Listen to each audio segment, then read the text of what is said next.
Oh man, I'm excited about tonight, dude. I am too. And just a Yeah. quick reminder, don't forget to add the slides when we go to the next video. Oh yeah, because it kicked me out earlier. Haha, perfect. I will do that as well. All right, guys. Well, welcome to episode 142 of the Drag Driver Pete Show, presented by Summit Racing. I'm just telling you right now, get comfortable. We got about 30 minutes worth of drag and drive community updates and stories that are coming, and then we're going to bring on Mike Finnegan, Cole and Ry Klemp to talk about their experience on Sick Week. They put the transmission in and out 6 times. That's going to be like 10 minutes worth of story right there. I'm telling you, it's going to be awesome. We're going to talk Sick Week. We're going to talk project cars. We're going to talk what happened to Blasphemy. We're going to talk about what Ry Klemp is building. If you guys will remember when he was on here a couple weeks ago, he had that crazy, I don't even know what to call it. Do you call it a cart? I don't know. We're going to talk to him. We're going to find out, like, what does Joe Cole, does he have project cars, or does he just, work on mics and help Mike get his stuff going and all that kind of stuff? It's going to be a great night. Get comfortable, get ready. Mr. Eric, hit the intro, sir. All right, let's go.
Man, rewatching that, I mean, obviously that's Sick Week 2025 stuff, but dude, thinking about it, um, Bailey didn't make it past SGMP this year again, so it's 2 years in a row.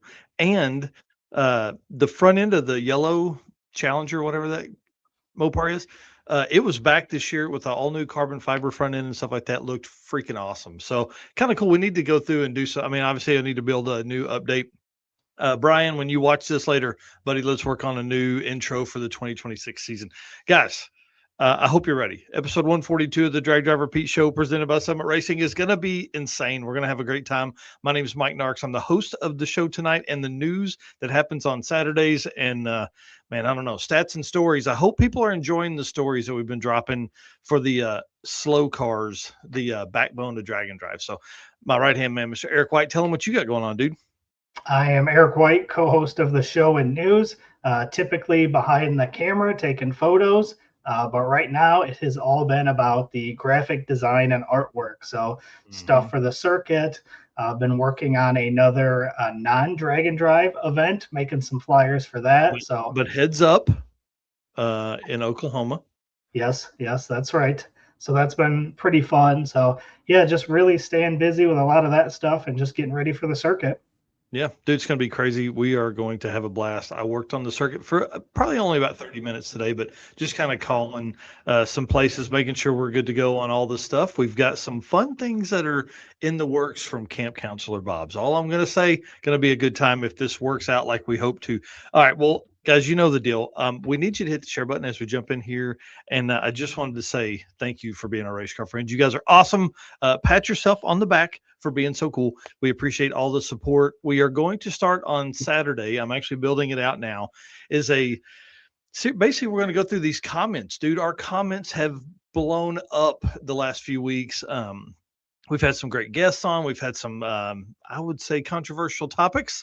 And so, I want to talk about some of these comments that are in there. I feel bad not highlighting those. So we're going to start that on Saturday morning on the news. And we wouldn't be able to do that without our race car friends out there helping us out. Appreciate all you guys for what you do for us. We appreciate it a whole lot. And thank you so much to our sponsors, man. We can't do it without these guys. So if you are doing some shopping, I ask, please hit these guys up.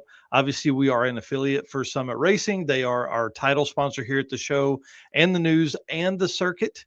So if you are looking for some cool stuff, they definitely have it. Between all the merch and all the car parts, the millions of SKUs they have something you're looking for, I'm sure. And of course, Deechworks, the official fuel delivery of Drag Driver Pete, right here. Mark Campbell going to bring his 850 killer Mustang down here. Going to see if he can take on the 3-time champion Brian Acton. Going to be awesome at the circuit. Molly Motorsports, who's driving all the way from North Carolina to come out and spend some time with us at the circuit as well. They were one of our first sponsors to sign up here. They believe in what we're doing, and we appreciate them for doing that. Driven Racing Oil, of course, best stuff to keep your motor going roundy round like this. Man, they were putting out some videos the other day talking about some of the stuff. We've got to have Bill back on and talk about some internal nerdy stuff. But Howard's Cams, talk to our boy Luke B over there for valve train stuff. J-Wire Solutions for anything wiring. You can buy your wiring from him, you can buy wiring harnesses from him. He can wire and plumb your car if you want to. AFCO Racing Products, of course, brakes, cooling, all the stuff they do. All the suspension pieces. Performer Built Transmissions, the best GM transmission builders on the planet, and Car Chains 3D, who makes all kinds of really, really cool stuff for your hot rod. I'm telling you, 3D printed stuff, it's where it's at. All right, sir, let's let Brian Loans tell us about Summit Racing, and then we're going to jump into some fun stuff that they got going on. What does it mean to be built with Summit? It means you're hitting the autocross, drag strip, road course, trail, dirt, or open road with confidence. Because built with Summit means you're using parts from the top names in performance, priced to make your project affordable, and it's all backed by trusted tech expertise and blazing fast shipping. Summit Racing Equipment. Let's build it together. SummitRacing.com. For sure. And speaking of building stuff, 10% off of the Summit Racing brand tire and wheel packages right now. A pretty good deal. Nice. So you guys can go to our website. You can hit any of the Summit Racing links on the website. It takes you through our affiliate link there, or at the top of our Facebook page, we have it pinned as a post there as well. If you want to help us out, if the product is eligible for that, we can get anywhere from 1% to 5%. So, I mean, it's not a whole bunch, but every little bit helps at this point with all we've got going on this year. I'm telling you. Yeah, Dan Chandler is long. Saying, got my new Summit Pro LS valve covers today. Very impressive. Nice. And, Cole's garage. We've talked about that before. That's definitely, I need a mic for sure. Yeah, I need one that's not, I feel like this one's too tall, but hey, that's all right. At least it's on there. Yeah, for sure. Well, obviously, Summit, their social media team, we talk about this all the time, is next level stuff.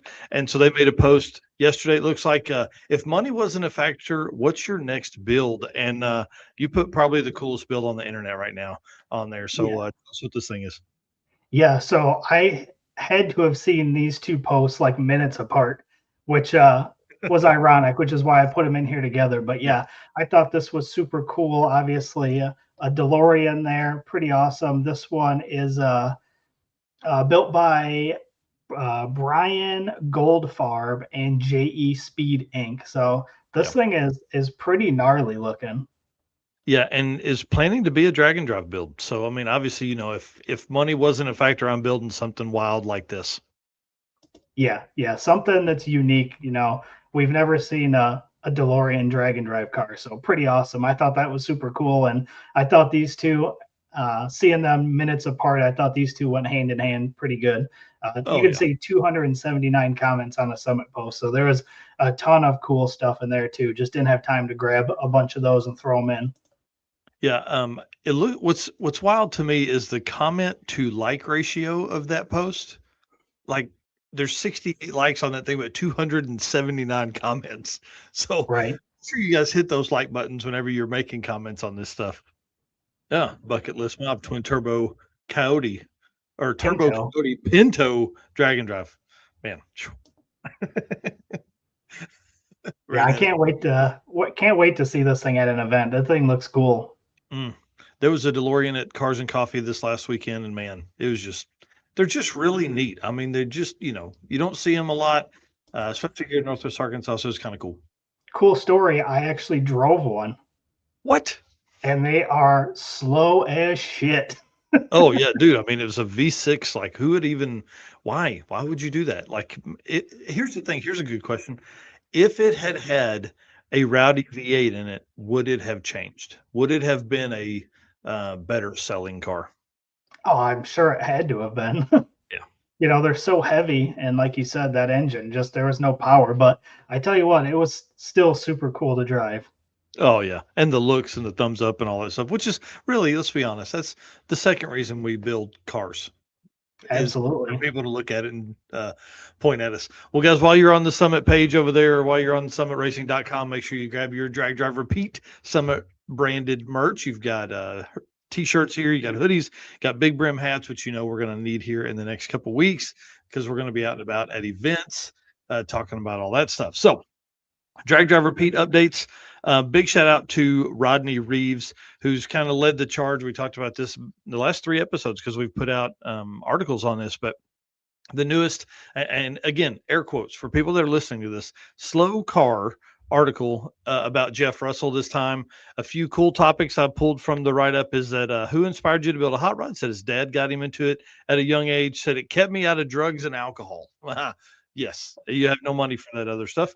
He said, when we asked how many races have you attended in this vehicle, he said 100. 100. Heck yeah. Insane. Thing goes all over the place and gets driven a bunch. And then, of course, when you end up with for Sick Week 2025, he took second place. And so I got a little nerdy with it because an 031 spread's pretty small when you consider the 5 days. And actually, in 2025, that put him third place overall ever at Sick Week. 2022, 3, 4, and 5 at that point. Now, at this point, he is sixth in line because we had such a crazy Sick Week 2026 with the DYO class. But what was really cool about the story there is kind of how it unfolded. And I wish I had done a better job of telling it then, but you've really got to dig in and have a reason to do it, which is what I'm loving about these articles, right? So his 031 put him sixth place, right? But during that week, he went from 10th on day 2 to second by the end of the week. Nice. Yeah. So his spread was set by day 2. He fell in between his spread day 3, 4, and 5, and the other folks did not. So there was a lot of shuffle within it. It was really a fun story to write. So we are adding to the list. I see the Speed Mini in here. Brandon Parker's helping with these, and John Long Jr. is helping with these as well. So appreciate that. We are trying to feature as many of these as we can. So if you have a recommendation, I guess that would probably be the best way to say it. Hit us up. Let us know who you'd like to see, or if you'd like to write an article about somebody. It doesn't have to be a slow car. It can be about anybody. It can be about your own car. Bring it on. We'll get with you. We want to tell as many stories of these as we possibly can because Drag and Drive's the best community out there. 100%. All right. And last up for the Drag Driver Pete updates, registration for the Mother Road Mayhem is open. We've had a few more people sign up. Early registration, not necessary, but I'm giving away $150 worth of Love's Travel Stop gift cards, a free tech card to race again at Tulsa Raceway Park, and of course a Drag Driver Pete swag pack too. So if you sign up early, pretty good odds what I'm hearing here. So a pretty good opportunity to win some gas card and then, of course, tech cards and all that kind of stuff. So pretty fun. Again, Mother Road Mayhem is our one-day event that happens April 19th at Tulsa Raceway Park alongside Motorama. Yeah, it's going to be fun. Yeah, I think we're going to have 300 or 400 cars there at Motorama, so it'll be kind of cool. We've been working with them to section off an area just for the drag and drive cars. So it'll be kind of fun to have everybody together. And then I'm sure most of the folks will convoy together. So when we all leave, we're driving past all of the car show cars, and then we'll pull back in and drive right back past all of those car show cars, So cars may be nice, but they're definitely not car show cars. Blah, blah, blah. Say that. All right, sir. Tell us about Driven. All right, let's go. Hey, it's Brandon from Fort Smith, Arkansas here. Driven Racing Oil is a performance engine oil that can do it all. GP1 is the ultimate oil for any race or performance application. Whether launching hard at the drag strip and during the extreme heat of off-road and circle track, or pushing the limits in top-fueled drag boats and demo derbies, winning racers choose GP1. Compatible with engines from classic hot rods to cutting-edge race machines, GP1's unique surface cleaning and high-zine formulation ensures superior wear protection, particularly for flat tappet camshafts, while solving issues like cylinder washout with methanol and ethanol fuels. Crafted from the legendary Bradford, Pennsylvania base oil and enhanced with state-of-the-art additive packages, GP1 offers the best in protection and performance. Yeah, and you guys know the deal. DDR10 gets you a 10% discount on anything drivenracingoil.com. So if you're stocking up with oil for the season, head over there, use that discount, and save yourself a little bit of money.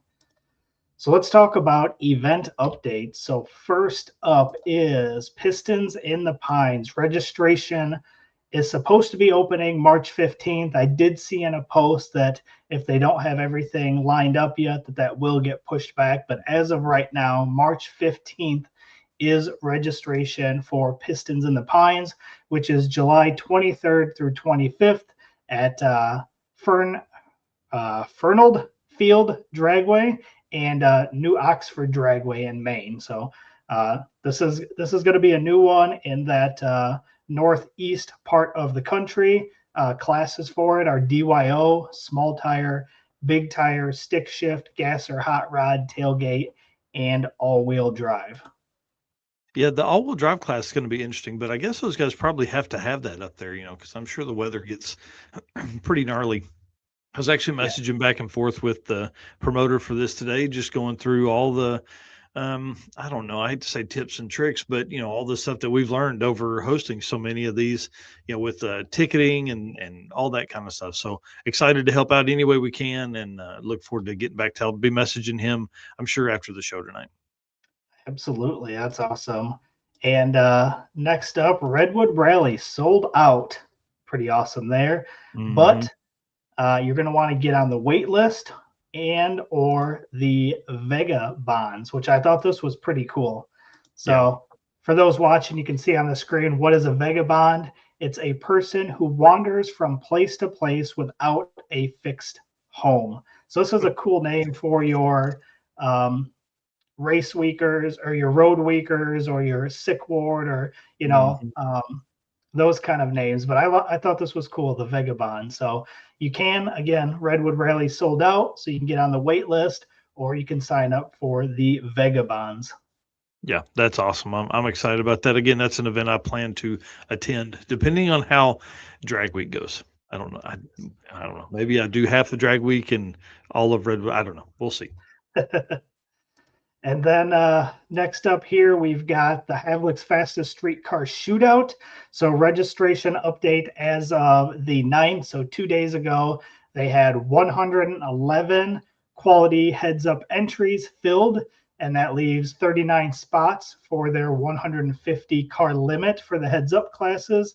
And the index class has about 30 entries to go, 30 entries so far, leaving about 70 spots open. So this is one that people need to sign up for. This one, I'm telling you, we've gone to it the last 2 years, and it has been fantastic. It's such a great event, just everything about it, between the cars, all the stuff that they do throughout the event. This is a good one. Well, and what's been really fun is working with Brian and Jess. I mean, those guys are next level cool, man. They've allowed us to basically invite the top 100 drag and drive racers ever. So we have sent messages to everybody that's on that list of top 100 that I have contact info for and friends with on Facebook and all that kind of stuff. So it's going to be awesome to watch that. I see Dan Chandler saying the Jimmy is in, so that'll be a good one too. Yep. And their show and cruise has about 26 entries so far, and there is no limit on those as well. So again, Havlic's Fastest Streetcar Shootout, get signed up. Yeah, right now. So that moves us into our upcoming events. And again, the only event in the month of March is the Road Trip Drag Challenge #1, which is March 27th through 29th at Warwick Dragway, which is only 16 days away. So this is going to be the next event from Sick Week. We haven't had anything from Sick Week until Road Trip Drag Challenge #1. So excited to get this one past us, because then it's only uphill from there. Yeah, it breaks loose big time. Yep. And then moving into April, we've got a bunch of events here in April. We've got Streetcar Bragging Rights, which is April 15th through 18th at Rockingham Dragway. That is 35 days away, which is coming up very quick. The Redwood Rally Chaos Cruise, April 18th and 19th. Again, that starts at Players Pizza. They go to Samoa Drag Strip. That is 38 days away. Mother Road Mayhem, which we just talked about, April 19th at Tulsa Raceway Park. That is only 39 days away. Carolina Drag Cruise, April 22nd through 26th at Shady Side Dragway, 42 days away. And the circuit, rounding out the month of April, April 30th through May 3rd, back at Tulsa Raceway Park. That is 50 days away from today. I need to spend more than 30 minutes a day on it. That's for sure. Yep. So that is our April events. And then wanted to highlight some of these because these have been popping up. Streetcar Bragging Rights, again, isn't a drag and drive. However, there are tons of our race car friends in it. So here we've got stick shift class. We've got Rich Guido and Dan Watts. We also got Will Hogan and Derek Toady in the stick shift class. So there's 4 drag and drive racers right there in stick shift. And then in heavyweight, we've got John Mayer, we've got Felicia Smith, and we've got Alan Whitaker. So tons of our race car friends going to be out here at Streetcar Bragging Rights. And I know there's plenty more. I know Jeremy Ortiz is usually there. So it's going to be filled with drag and drive racers. Yeah. So if you're going and we didn't say your name today, comment down below. Let us know that you're going to be there. We'll start featuring some of that stuff. Man, I wanted to go to this event so bad this year. Yeah, I hear you. It's going to be awesome. Yeah. So that puts us at 50 events on the Drag and Drive calendar for 2026. Again, full schedule is at dragdriverepeat.com/event list 2026. That is going in the chat right now. And again, you've got the interactive map so you can see where all the events start at. And if you scroll past that, you've got them all in a list. So be sure to head over there, check that out. Yeah, list and links to everybody's stuff. Like if the website is better than Facebook, you're going to the website. If Facebook is better than the website, you're going to Facebook. So get ready. Absolutely. So again, appreciate Driven Racing Oil for doing the event updates. Again, DDR10 for your 10% discount on drivenoil.com, drivenracingoil.com. All right, J-Wire Solution stuff, man. You've kind of taken over this segment, dude. I appreciate it a whole lot. You got some really good stories in here. So let's play this intro and then we'll get into this thing. What's up, guys? My name is Cole from Fort Worth, Texas. Expert car and marine wiring solutions that you can trust. J-Wire Solutions can wire and plumb your hot rod, your race car, hell, even your drag and drive car. Plus, they offer products to make your driving experience way better, like their blinker module that is just a must for all drag and drive cars. This module will allow your rear turn signals to continue to function while the brake pedal is applied, just like stock. Find all the details at jwiresolutions.com.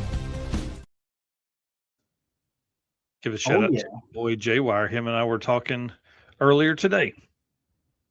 Awesome. All right. So for J-Wire, we talked about this on Saturday, but Backside Brawl was going on over the weekend. Again, another event that featured a ton of our race car friends, drag and drive racers. So we had Chris Paget there. We had John Ketch. We had Josh Rich, we had Cody Hoffman, Dustin Peterson. So tons of racers. Some photos here you can see. Shout out to G-Man Creates and Johnny Allen Photography. That's where I snagged these photos. They had a ton of photos from the event. So I always appreciate seeing photographers there getting some coverage. Yeah, you see that top right corner of Johnny Allen Media? Oh, yeah. One of the sponsors for that young man. I really enjoy what he does, and G-Man Creates that. JD Groman he's awesome. He is one of our track photographers at Tulsa Raceway Park, and I really appreciate that guy and all he does for us over there. And I mean, dude, you can see the photos here. I mean, he just does a great job. Yeah. So pretty cool. We had a drag and drive finals in the street cars. We had Chris Paget and Dustin Peterson with Chris Paget taking that. So pretty awesome. Yeah, that was a good one. It really was. That whole, I mean, Faux Dad was live most of the time, and I kind of went through some of his videos later, and it was cool, man. Those guys showed out. This is backside at Mid America Dragway, which is pretty virgin concrete back there to start the day. I'm pretty sure. Yeah. So pretty cool. Again, shout out to all of our drag and drive racers that were out there at Backside Brawl. And you sent me this one. How cool is this? Bro, look at how awesome that looks. Did you put that second photo in there? Oh, God. Yeah. So Bad Apple Racing, you guys will remember them. This car was the one that was on fire. That was a nitrous car. No longer a nitrous car. He may need some nitrous to spool those turbos, but man, golly, I love that. Yeah, that thing looks pretty awesome. Yeah, big fan of that. So Big Apple Racing, you can go watch Graham and the rebuild of that car. Yes, sir. And this was from our Race Car Friends group page. I posted this looking for stories, obviously, for 2026 upgrades. And boy, did I get what I asked for on this one, didn't I? Yeah, you did. I think we had 59 comments in here. So we're going to go through some of them. We're going to continue to feature more of these, but there were so many, I had to stop, or else we would have took up way more time than we have. So a couple here. We've got on the left, Brandon Hayes, a new project for the $3,000 cheap car challenge at the circuit. Said currently working on replacing 40-year-old suspension parts. Fairly certain all the bushings and ball joints are original to the car. Oh, wow. Yeah, I'm sure a tubular K member would be safety, right? There you go. Photo on the right there, Jeff 6, big block 4L80E, and getting the front end higher on Stu. So that'll be cool too. Yeah, that's a good one. Next group of photos here, Derek Toady, who we just talked about being in the stick shift class at Bragging Rights.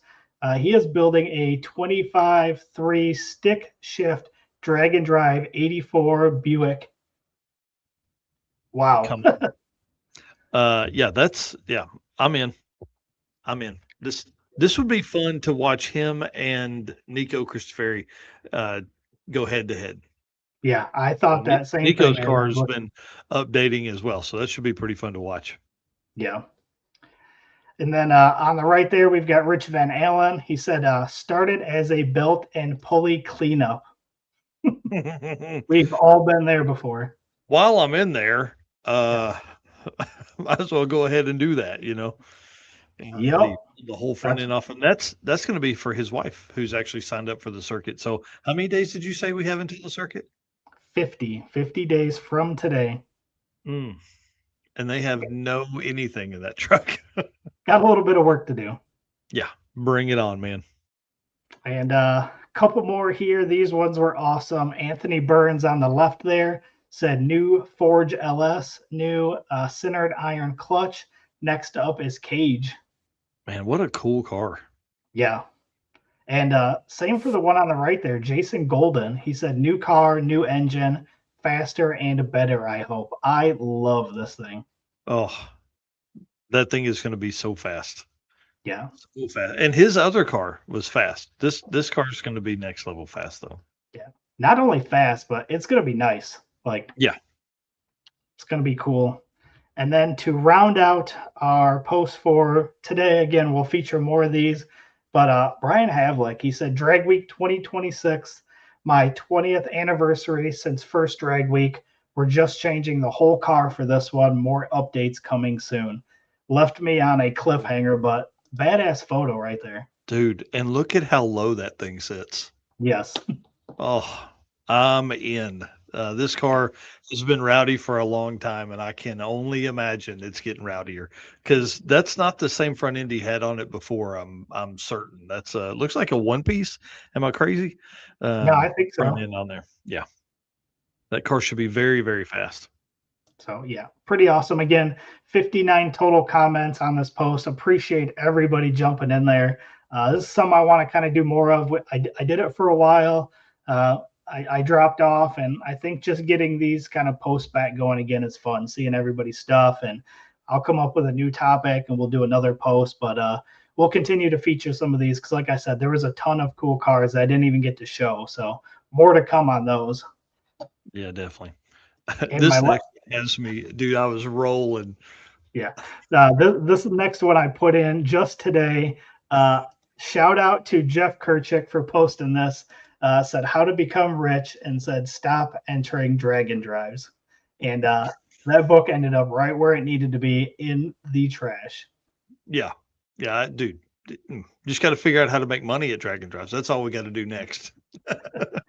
Yeah, that was hilarious, man. I saw that, and then a bunch of people have kind of done the same with, a cartoon version of themselves and their car in the background. Yeah, this is 100% true. But you're rich in life, man. Rich in life. Dang right. Yeah, can't take it with you, and your kids are going to spend it on dumb stuff. So. Well, again, I appreciate Jay Wire for being a part of the show. That's always a fun segment there. Yeah, I'm enjoying that, man. And again, thank you to you for taking over that and allowing me to do more with more, because with 5 events, I was really getting overwhelmed for the year. So I appreciate that a whole bunch. All right. Well, we're going to play the Molly ad read, and then we're going to bring in Ry Klemp, Mike, and Joe. So this ought to be fun. Get comfortable because it's going to be a good time. Looking for a forged piston kit for your vehicle? You need Molly Motorsport Power Pack. What is Power Pack? It's the ultimate forged piston kit that comes complete with pistons, performance file fit rings, hot string steel pins, and clips, all engineered to work together, so all you have to do is build something great. Find your Power Pack at mollymotorsport.com. Just realized, a lot of Southeast Gasser footage there. It couldn't have been a better time than having these guys on, with Mike and what he does with the Blasphemi car. So let's pull this down, and we'll bring in Mike and Joe first, and then also and then bringing in Ry here as well. Gentlemen, how are y'all tonight? Good evening. Good. What's up, boys? Dude, I'm excited to do this. This is going to be so much fun. Yeah. Me too. Yeah, exactly. All right.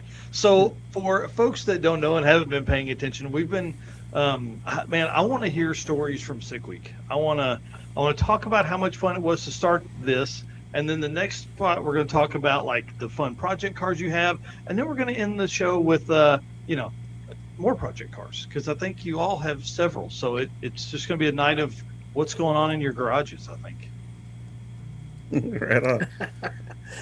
I want to hear about Ry's, because I'm still waiting for Ry to get his running so we can go play. I knew it was going. You couldn't give it 5 minutes. You couldn't even give it 5 minutes. No. Yeah. Dude, we got outside pictures the other day, and I was all excited. I was like, man, here we go. I'm ready to I was waiting for it. I thought it would at least take it like we'd be in the second half of this whole interview before I got called out on a non-running car, but here we go. No way. And those guys can't call you out on non-running cars. I mean, they got a few over there. They're lightly jabbing. It's fine. It's fine. But hey, both of my hot rods are running right now. So hey, leave me alone. It's the first time in like 5 years that both of them have been running. I'd say we're solid 50% of the fleet is running, maybe. Yeah. Dude, I made pretty good progress last week, though. Yeah, I was going to say, with the count you have, that's pretty impressive. I've been drinking. I don't even know if it's true. I got to be honest with you. Perfect. This will be great. Another 2 of those, and we're going to have a good night, I promise. Definitely. Well, let's start with Sick Week, but we have to back up like a month before Sick Week, because I was doing some stalking on Joe's page, and apparently you got married? I did, yeah. Yeah. Right before Sick Week? Congratulations. Yeah. Well, right after New Year's, yeah. Yeah. Thank you. Congratulations to her. She married a good dude, I think. I think the 84 seconds you and I have spent together have been a good time. Right. About how much time we spent together before we got married. Hey, when you know, right? When you know. Right. She's definitely not going to see this, so. No. It'll be For fine. sure. Hey, Joe's got it right. You got to lock them down early, man. That's awesome. All right, well, y'all, I want to start this conversation with Sick Week because that's obviously the closest event. The week didn't end well, but started well. Did great. But I was watching the limo truck videos this week. Dude, I've spent like 6 hours watching your stuff this week, obviously. And the limo truck from the Freiburger video to your video, how much fun was that? Oh, it was probably more fun than it actually looked like in real life. Like I have been trying to make that idea happen for a solid 3.5 years. I've owned that truck, I think 4 years, and it's been sitting in Arizona the whole time waiting for all those pieces and parts and people to like come together where we could actually go drive that thing from California to Georgia while building a motor inside the limo. And so when we did it, I mean, the moment the air cleaner went on, I cracked a beer. It's not in the episode, but I sat there with Bostic and we just started drinking. It was awesome. And the wild part about that whole thing is like we scaled the limo truck, the trailer, all the stuff that was in the bed, all the people were in it. It was nearly 17,000 pounds. And on flat ground, that stock 454, wide open, would only go 64 miles an hour. And it was getting 2.7 mpg up the mountains and a little over 4 on flat ground. And so the whole time Freiburg was like, so let's put a bigger motor in it. And I'm like, yes, we'll get there faster, which means we'll use less gas. I was actually right. We gained nearly 2 miles per gallon with the bigger motor. And now it goes up mountains at 70. Like, it's so much more fun to drive. So if you're at home and you have a limousine pickup, there's the recipe, build a big motor, go faster, be cool. If you have anything, you need bigger motor. More horsepower equals less throttle input to go the same speed. I mean, smaller beers, bigger motors. Yeah. Can I back up just for a second so we can talk about like what a twisted individual Mike is here? So we briefly, they glossed over it in the episode of where Mike says, I always heard about all these guys that like are building motors in the back of a toter or in the back of a trailer. And instead of actually like, this motor wasn't built in the back of a limousine out of necessity, like all the people that he admires. Like, they didn't want to build a motor in the back of a trailer bouncing down a highway on the way to the Daytona 500. They were doing it because they had to. Mike was like, I got an idea. This sounds like a great idea. You know what I mean? Like, this was voluntary. Like, that's, you got to be like you're wired weird. You're a sadistic individual to self-inflict that own punishment upon yourself. It was so much fun though. Like, to put the camshaft in, we had to open the door of the truck while we were driving. Dude, the cam in. Yes. We didn't even pull over for that. Like, yeah, I saw the preview of it. I briefly glanced at the preview of the cam, and I was like, I glanced at it. I didn't have the audio up, and I watched it, and then I went back and turned the audio on. I'm like, oh, and then you hear the wind noise, and you go, oh no, they're rolling down the highway while they do it. Dude, I was, we're in the back of a limo. I don't know what it is about being in a limo, and I hadn't been in that many of them, but you just feel like you're safe. There's no rules, like seatbelts. Look ahead at the traffic before you open the door to put the cam in. Nah, just open the door. Like, it's fine. It's fine. It's fine. People will look at the. How many times were you tagged in the 5 days or whatever it took for you guys to get across there? Because I want to add this photo because it's freaking awesome. Oh my God, where is it? Where is the limo truck? Because dude, you guys had these set up. It looked so awesome. Yeah. Let's be clear, halfway across there. They didn't make it all the way across. Yeah. We're going to talk about that too. I can't imagine, as a fan of yours for a while, and 1 million plus people are as well. You're just cruising along in your daily driver, and you come across this, dude. And if you had opened the door as I'm driving by, I'd have got in. We made so many friends because of just what you see there. Like I broke down once. This dude rolled up to us, and he's like, "Are you all right?" I'm like, "Yeah. We just got to switch gas tanks." And he's like, "Oh, okay." He's like, "You want to see my dad's junkyard?" Yes, I do.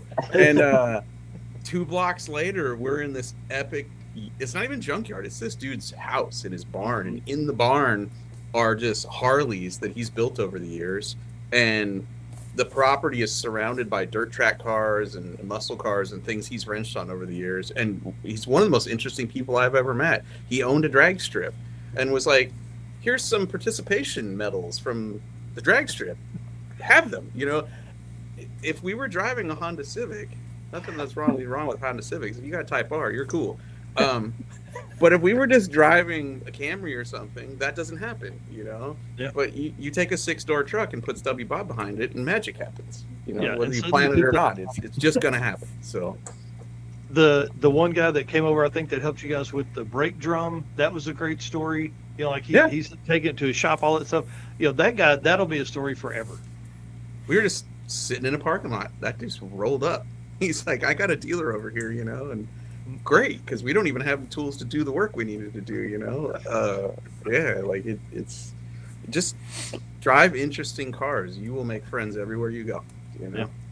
Yeah, I think that's one of the best things about Drag and Drive is like by about the 40th car to come by a cool spot, they're like, hang on now, what's going on here? Why are there so many cool cars here? Yeah, like when we blew up the trans at Sick Week, someone brought us beers, someone brought us umbrellas, you know, like they knew rain was coming, so here's some umbrellas, like Oh, wow. you know, you just drive old cars, people will be nice to you. That guy with the umbrellas, his wife called him and told him, these guys are on the side of the road. There's a storm coming. You better take these guys' umbrellas right now. Yeah. She forced him to bring us umbrellas. Yeah, That's awesome. That's just wild. And it wasn't like she was like a roadkill fan or something. She just saw someone broke down on the side of the road in an old car, you know? And bless their heart, they put the fear of God in me about the rain because I thought it was going to unload right then and there. I'm like, we got to go. And we didn't end up needing the umbrellas that night, but we definitely needed them, I think, the next morning. So they did come in handy. Oh, it did rain, didn't it? Yes. Yeah. It's like That's rained on awesome. every drag and drive we've done this year, or the last 6 months. Yeah. So it's Drag your me. fault. The ones that Rye attends, yeah. we tend to have issues. I wasn't going to bring it up here, but, you know, we're all here. You know, circle of trust. Well, how'd you guys end up getting home from Texas? Well, so during that limo truck road trip, you know, my math is usually off, and my wife knows this, and she will tell anyone who will listen. Like, if I say I'm going to be home in 3 days, it's going to be 12. You know, there's a square root in there or something, and so I thought 7 days was enough to, you know, swap motors, build a motor, drive cross country, and at about day 7, I was like, we're not making it to Sick Week, and so. In Dallas, we dropped everything off with Aaron and Emily Reeves, and then jumped a plane home because as soon as I got home, I think I was there, I don't know, 24 hours, if that, maybe. Wow. I loaded the car and all the crap in the trailer, and we left. And because it was snowing at my house, which is weird, it never snows. Yeah. So yeah, we punked out and flew home. Otherwise, we wouldn't make it to Sick Week. Wow. Yeah. And that's I'd on heard- me. I don't know why I thought we could do that whole trip before Sick Week. It wouldn't be a big deal. I'd be ready. Just My the car was timing is ready. perfect. We didn't do anything to the car. It was ready. A little bit of stuff, not much. We but, talked yeah. about putting a transmission in it. We talked about putting a clutch in it. Neither of those things happened. We just went, you know. See how that works. Should have put a clutch in it. We should have put a clutch in it. Yeah, Could have did that in the trailer, huh? we should have done that. We didn't. We should have. The clutch wouldn't have helped though. Well, if we had put a clutch in it, we couldn't have loaned our clutch then, you know, to the Datsun kids. So, Right. Yeah. Well, then, yeah, that's what should happen. Yeah. So you got there early. Did you guys do any? Did you do any testing? I guess not really early. Did you test on day 0 after tech? No, we stopped at Summit, got some parts for people.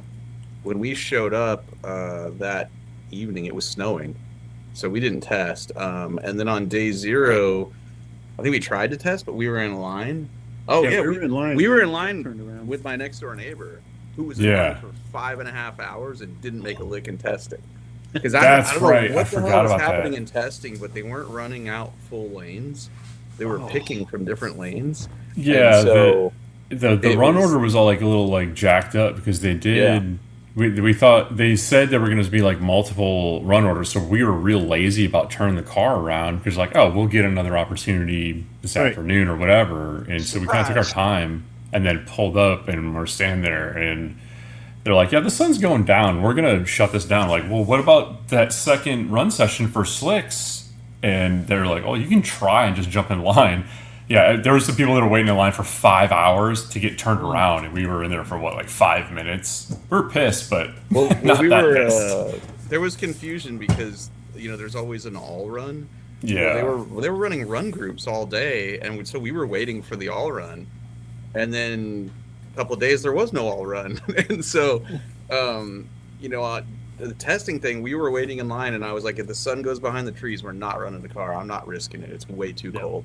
And so as soon as it went down, we got out of the back of the line, and then they canceled testing anyway. And I think that happened on day 2 as well. I don't know. It got real cold, and we just didn't run the car a second time or a third time or whatever. Well, I know I was standing there watching the what was it, 828?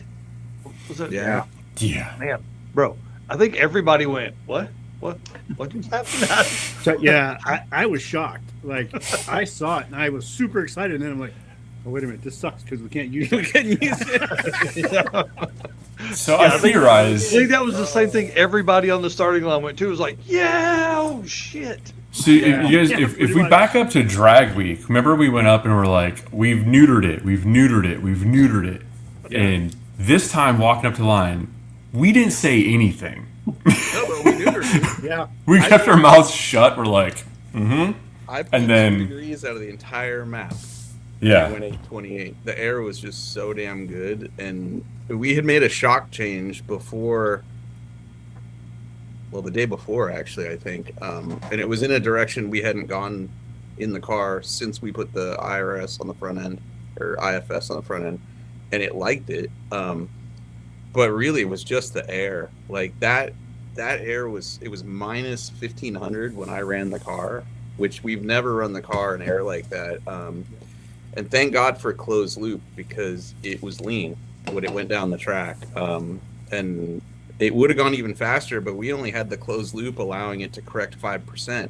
So it gave it enough to keep it alive, but it was pretty lean, And so after that lick, I went back and looked at the data, and I was like, oh, damn. And so I sent the data to Pete, and I'm like, we need to either put some fuel in the base map or allow it to correct more than that, because the air is still really good, and I need to go back up there and try to slow down.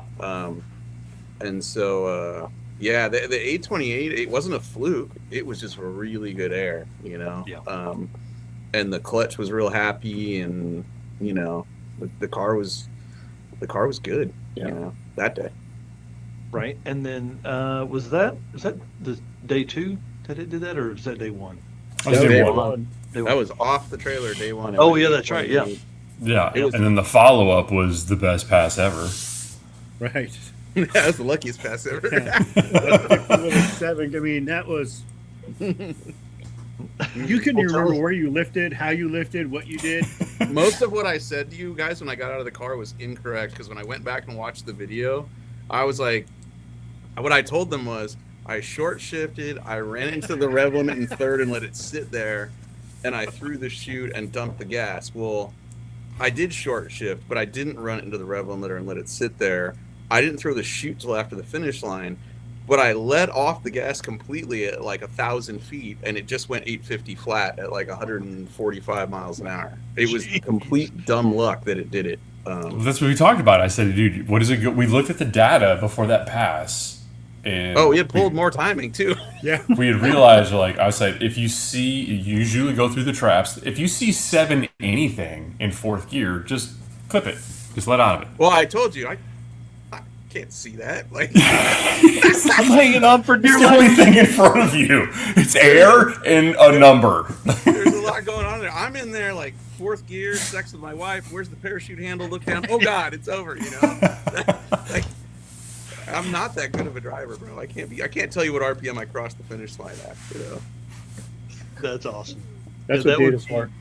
Yeah, right. Yeah, go back and look at that later and hope you can, That's why stick shift racing is so interesting, because, I mean, Rich Guido in here, same thing. Dude goes a 8503 one day, and tells on his podcast, he said, I kind of had PTSD. I didn't want to go too fast again because we may not get another chance. Yeah. I think it was something that we didn't expect to be put into that position. Like collectively, we all know the car on a perfect day is definitely capable of running that 828. I don't think that's a surprise to anybody. I think it was a surprise as like how easy we kind of stumbled upon that tune-up, or like, oh shit, now it goes 828, and now all of a sudden the gasser category is not street race small block power adder. It's not a 850 index class. Now it's an 850 index class for us, and we're doing it with a stick. This is gonna be an interesting week. So like day one, the whole dynamic kind of just shifted right there. Yeah, that same tune is an 845 tune every day. Wow. I mean, it was worth almost 3/10 that day. That's crazy. Yeah. And it was all horsepower, because the 60-foot is virtually identical to what we normally run when we run an 846 or an 850, or it was. I mean, we ran 5 mile an hour faster than we ever go on that track out the back. Like it was happy. That's crazy. Yeah, Rich Guido says slowing down sucks. Oh, dude, I'm not into it. Like historically speaking, like I've bracket raced drag boats with Joe before, but I was always entering a bracket that my boat had no hope in hell of ever breaking out of. And so every pass, we'd go up there and scratch our heads and throw the toolbox at the thing, trying to go faster. And Blasphemy's in the same way. Every pass, how do we go faster? It's never been, how do we slow it down? That's literally the first event where we were like, oh, crap. Like, I don't know, day 2 or 3, I finally was like, well, let's put a bigger blower pulley on it. We didn't have bigger ones. All I had was smaller ones. like we were running less boost and less timing than we've ever run in that motor. And it was still too fast. Like the air, that whole trip was just so good. God, it's so sad that. Yeah, I was saying it's so sad we had that kind of opportunity and didn't see a 5 all week. You know what I mean? Like there were just Well, it shows you how hard it is for those dudes. Yeah, running. But how many big heavy hitters got taken out of that event? You know what I mean? Yeah. Like Sick Week was hard. This is a hard Sick Week on a lot of fast cars. Yeah. Well, and the wild part is like, in my opinion, that event, although they want records broken, Tom says that, and they invite cars that ostensibly could go 5s. Like that event is not as hard as say Drag Week.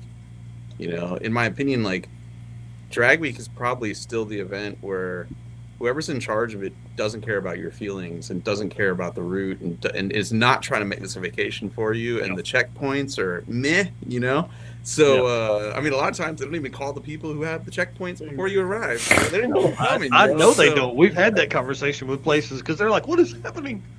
Right. So, like, Sick Week, I feel like if you can't kick ass in Florida when the weather's killer and the drives are pretty flat, like, dude, that's your opportunity. If you're going to run 5s, I feel like it should happen at Sick Week. And it just shows how hard it is because no one's doing it yet, Yeah. And, I mean, if we had maybe better weather or something like that, who knows what it could have been. Like, we were on pace to see some impressive stuff, and we did. But enough about everybody else. I want Eric to ask this question because he knows how bad I am at booking hotels. But we've had some. Hey, you and I talked about this, didn't we? Yeah. Oh yeah. So tell us about the sketchy motel with the yard sale. Oh, in the lobby, dude. Oh my God. So we, they threw a wrench. The people at Sick Week threw a wrench in the program where after registration, and we all went and booked hotels. They threw a drive day in, which was great. Like it was awesome to have a drive day. But then it was like, where are we? When are we staying? Which one are we checking out of? Which one are we going into? I don't know.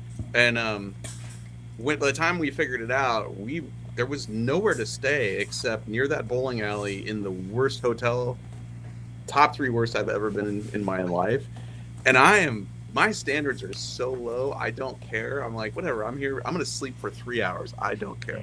but it was just so fun to be a part of it. Like, a lot of the rooms, I was on the bottom floor, and a lot of rooms, the furniture was outside of the room in the parking lot, right? A lot of the windows had Christmas decorations in them still. A lot of the doors were just open, not because nobody was in there. They were just open, you know? And I kept waiting on the camera to pan towards a room as you walked by. That's what I kept waiting on. Well, so there was one where I was filming my walkout because it was just so much fun. And the door to my right was open, and I look in, and there's just mattresses flipped upside down and shit everywhere, and people in there, right? At like whatever time this was, it's like 6:37 in the morning, and I'm like, I didn't have the balls to turn the camera and point it at them because now they think about it, you know. But like, I filmed my whole walkout, and really, what did it for me? This whole thing was in the lobby of our hotel. There was a pallet of toilet paper just sitting right there where you check in. And to the right of that was a yard sale in the lobby, like racks of used clothes and books and just Red Roof Inn in whatever town that was. If you ever want to go there and experience what we experienced, that place is going to be famous. Beware, you might get charged for extra toilet paper because Ryan and I got to our room. There was 0 toilet paper. I had to go down there. He's like, "How many rolls do you need? What room are you in?" Yeah, they grilled him for it. They're like, "Who do you work for?" Please. I felt bad for these guys because it's like they're working really hard, you know, not a lot of sleep, and then I put us in this dump, you know, and like I said, I don't really care, but I feel bad for them, you know. It's so. One of my favorite things about that place though was the scooter on the first floor below our room, right? Remember that scooter out there? It was all There wasn't much left of it. I mean, it was like a skeleton of a scooter. They were trying to fix it in the parking lot. So somebody, I think, like in the comments section, said that scooter is like on Google Maps. Nuh-uh. You can see it in the parking lot, or something crazy like that. Finnegan's well, where you can see where I crashed my car. That's Yeah, dude. Yeah, I didn't take my boots off the whole night in that. Like, I took my shoes off, I laid in bed, and I put my shoes right back on when I got out of bed. Oh, dude, yeah, it was gross, bro. Like, I pulled the comforter off the bed just because you do that. They don't change those things. And I slept in my clothes, bro, because I was like, the bed was caved in, and I was like, I'm just gonna sleep in my clothes, you know? Yeah. I'm not even gonna shower until I wake up. Yeah, no. Going to bed. I got to get this out of my mind quickly. Yeah, I go to take a shower. It's like, you better make it quick because it fills up really fast. It doesn't drain at all. I'm like, oh, that's great. So all this dirt I'm washing off me just gonna stay on my feet, you know. It's gonna be wearing. Yeah, it's like a rising tide. You got to get out before the tide gets to you. The soap scum that was left behind had to have been amazing. Gross. We ended up just real quick about. We one night last minute booked a place that was similar, and there was not enough room. These beds were fulls or something, like, you know. And so Tom Bagley, UK Tom, and his co-pilot were in one room, and I was like, I'll just book the room next to it, no big deal. The heater was out in the room. It had completely, like, huge black spot on the wall where the electric had gone out. So that's a double up on the blankets. Just a small fire, don't worry. Going back, yeah, no problem. So I unplugged it just in case. So oh my god, yeah, pretty sketchy. But same thing. Like, why can't these places drain? They sent a picture of their phone, like the key where you dial. It was like black mold on it, bro. Like, it was just. It looks like someone got murdered by it. Yeah. Nice. Kind of reminds me of the hotel that you and I stayed at when we went to Havlicks that year, where they actually gave you a physical key to get into your room. Yeah. And then we wedged the chair up against the door when we went to bed that night. you like go to close it and it goes doo doo doo doo. It's not really. Is that in the hole? I don't know. People are our in the parking lot. Yeah. Our hotel looked like a freaking parade went through the parking lot, but it was a parade for like an emergency room or something, or a hospital. Like, there were just rubber gloves everywhere, bro. The shopping cart full of pine cones was all you had to show. Oh, dude, it was so great.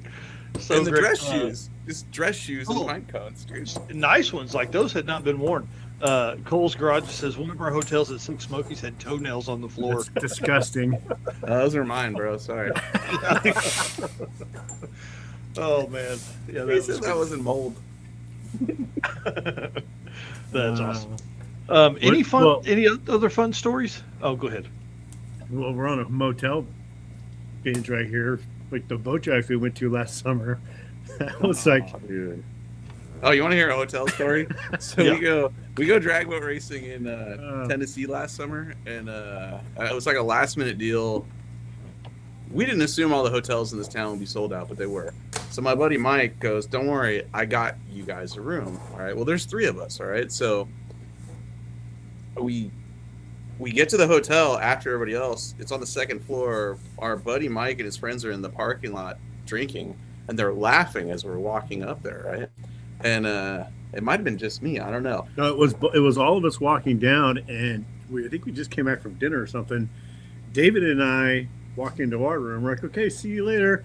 And you open the door to your room, and I'm like, I open the door. No. I open the door of my room. Like, I get them a room at the hotel, but we need one more. And so they're like, we got you one. I'm like, okay. I open the door to my room, and there's 2 dudes hugged up naked in one bed.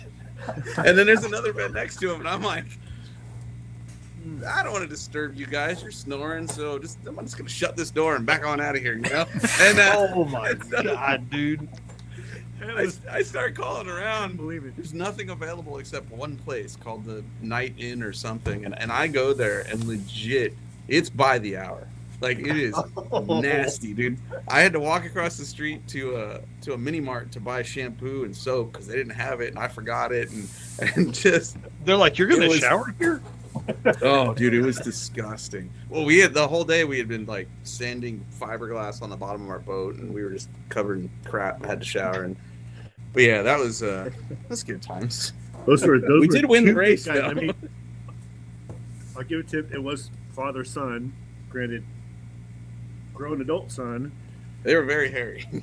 very large too. So Bucket list moms. Was that you? We left the bed open that was for the you. deal is these guys, unbeknownst to me, offered the other bed in their room, right? And I was like, that's really cool. But there's 2 grown ass hairy dudes stuffed in a full size bed, and they're spooning father and son because that's the only way these dudes are 250 plus. It's the only way they can. You gotta clarify that from the get go.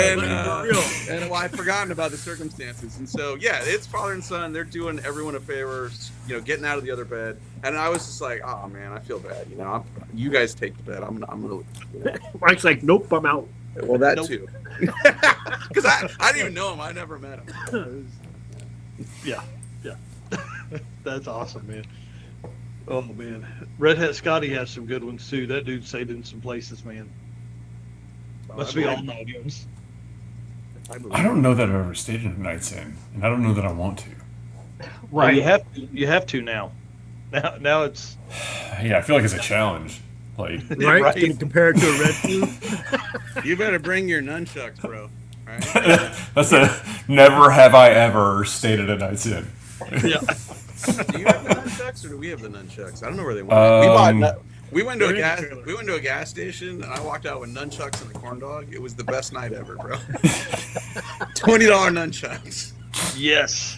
Dude, I showed my kid the video of me whipping the nunchucks, like demonstration Joe, put some respect on it when you're in my dojo. And my daughter was like, Dad, how are you so smooth with the nunchucks? It was impressive. I really think you hit the tip and just didn't say anything. You didn't flinch, bro. It was so fast. That's what I think happened. Yeah. Had to. Yeah, nunchucking around. I hope they got left in the trailer. They're in the trailer. Okay. Yeah, they're in the tool drawer. Wait, our trailer or the trailer we gave away? The one you gave away. They're in the ADT trailer. Oh. Yes. Oh, so you still have them. Okay, thank goodness.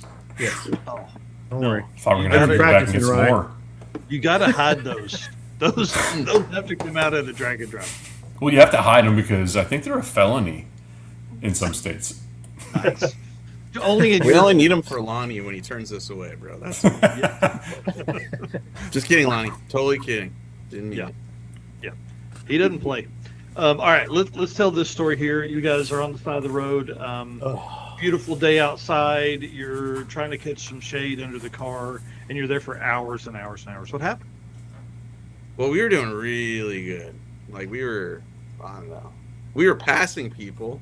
This is what makes this story the worst thing is we got overdrive. We got double overdrive. We're in 5th gear just passing fools on this road like 75 miles an hour. And we're 9 or 10 miles from the checkpoint. A really good checkpoint. We were very excited to go to this checkpoint, you know, because we'd been there before, but at midnight, you know. And so all of a sudden we encounter a hill, and on a hill, any kind of hill, if you don't pull it out of 5th gear, the clutch is going to slip. So I go to pull it in 4th, and it comes out of 5th, but it won't go. It won't go into any gear. And I'm like, oh, whoa, okay. So I just looked at each other like he like pulls it back. It went. I looked at it. It made no noise. It made no noises. It was stuck. Yeah. And so we pull over, and I'm like, it'll go in reverse, but then it won't come out of reverse. And we're stuck in reverse on the side of the road. And I'm like, well, we brought a transmission, so we are really good at this. We will be back on the road in an hour. And we were, except it was leaking. So we had R&R'd a transmission in 1 hour on the side of the road, and we're like, yes, let's go drive these go-karts and see this band. But then the throwout bearing was leaking, and it was in the midst of putting the new trans on. My dumbass was like, well, we'll put the new throwout bearing on too. And I didn't know it, but the new throwout bearing required different fittings than our old one. And I had shoved the old hoses, the old fittings, and the new throwout bearing, and it was leaking. And it took 5 or 6 attempts and combinations of fittings and hoses to get it in there to stop the leak. And the only way you can figure it out is by fully installing the trans, because the hoses are the exact perfect length to go to the throwout bearing. And so we learned a lot about going forward, what we need to do. We finally get to this checkpoint, and at 9 o'clock at night, bitch is closed. And I'm like, what do you mean? We were here at midnight last year, the year before, and the owner took like 20 people and gave them a tour, and it was the greatest thing ever. No, 9 o'clock at night, closed this year. It was the biggest weekend ever. Dude. Yeah. Gates closed and everything. We were like, they were kicking us out. We were, Danny Grubai and the Ute had just done a burnout and separated the belts on one tire, so he couldn't even drive on it. Like, it was horrible. And so they made him move outside onto the road to change the tire. We're like, we're leaving, man, get out of here. We're like, what? Last year, those guys must have stayed there till 1, 2 o'clock in the morning, waiting for everybody to come through. Yeah. We got there. Yeah. It was all of 12:30, almost 1. It was late. We ran into Bill Hoskinson there at like 12:30. And you guys spent the whole day hyping it up, and I was so excited. And then when we got there, I wasn't there for it last year, so I had no basis of what it looked at. I just heard all these great things about it. And then we pull up, and it literally felt like going to Wally World in like Christmas Vacation, and like, park's closed, partner. Like, I wanted a punch of moose right in the fucking mouth. The gator outside the gate, park's closed, right? You can't come in. The worst part was the night before, we had such a good experience. We go to a bowling alley, we're drinking. It was great, yeah. Dude. They've got Sick the Mag on the screens for keeping score at the bowling alley. Like, we were there till, I don't know, midnight, and then we stayed at the hotel. We didn't sleep in, but I don't think we got on the road till like 8 in the morning. And then we were not in a hurry. Went to IHOP for breakfast. Like, we're just cruising all day. Yeah. So when we lose the trans, suddenly we don't get to see the greatest checkpoint ever, you know? No. Or I would imagine what's the greatest checkpoint ever, you know? We're seeing all these videos of Alex Taylor doing burnouts. There's like there's a shitload of people and band and all this stuff, and we're like, I bet that was cool. It's like the time there were jet dragsters at a checkpoint. We missed it, got there, and we couldn't even tell if we were at the right checkpoint. Right, it was pitch black. Yeah. That was Hot Rod Drag Week. It was Drag Week. Yeah, we got there, and there's nothing to really tell you you're in the right place. No. But the next morning I wake up, I see all these video clips. I'm like, they had jet dragsters burping the motors and stuff. And I'm like, oh. But at 3 o'clock in the afternoon, that's what you get, you know? Yeah. Tony Angelo bought pizza for everybody. We didn't get no pizza. Oh, that pizza was good. Oh, yeah, remember that. Yeah. Pizza was great. I bet it was a solid 8.5, you know? Yeah. What time was it when I hope Tony heard that. What'd you say, Eric? I said, what time was it when you guys started pulling the trans? It was early. It was like 3 o'clock. Okay. Yeah, the sun I was think still it was more up. like 4 or something. It was pretty early. Yeah, it was fairly early. The sun was still up, and Yeah. We was no said we clouds would yet. have the transmission back in and be on the road before the sun went down. And I think we were did. on We did. pace to do that. Oh yeah, we did. And It then was went 1 sideways. hour when we found the leak. You know, we were ready to go, and it was leaking. And it was like, damn. That's heartbreaking. I will say That's though, Dragon. was that the night that we drove? No, that wasn't the night. The next night was when we drove past Cape Canaveral and all that, wasn't it? I've never seen that in the daylight either. On You know what? What I was getting at was it was cool though. I think it looked. I'm sure that it was looked like our cool last night, wasn't it? during the daytime, but it looked really cool at night too. Honestly, like It did look neat at night. the way it was lit up, like it was kind of dope to drive by that. I don't think a lot of people think- get that opportunity.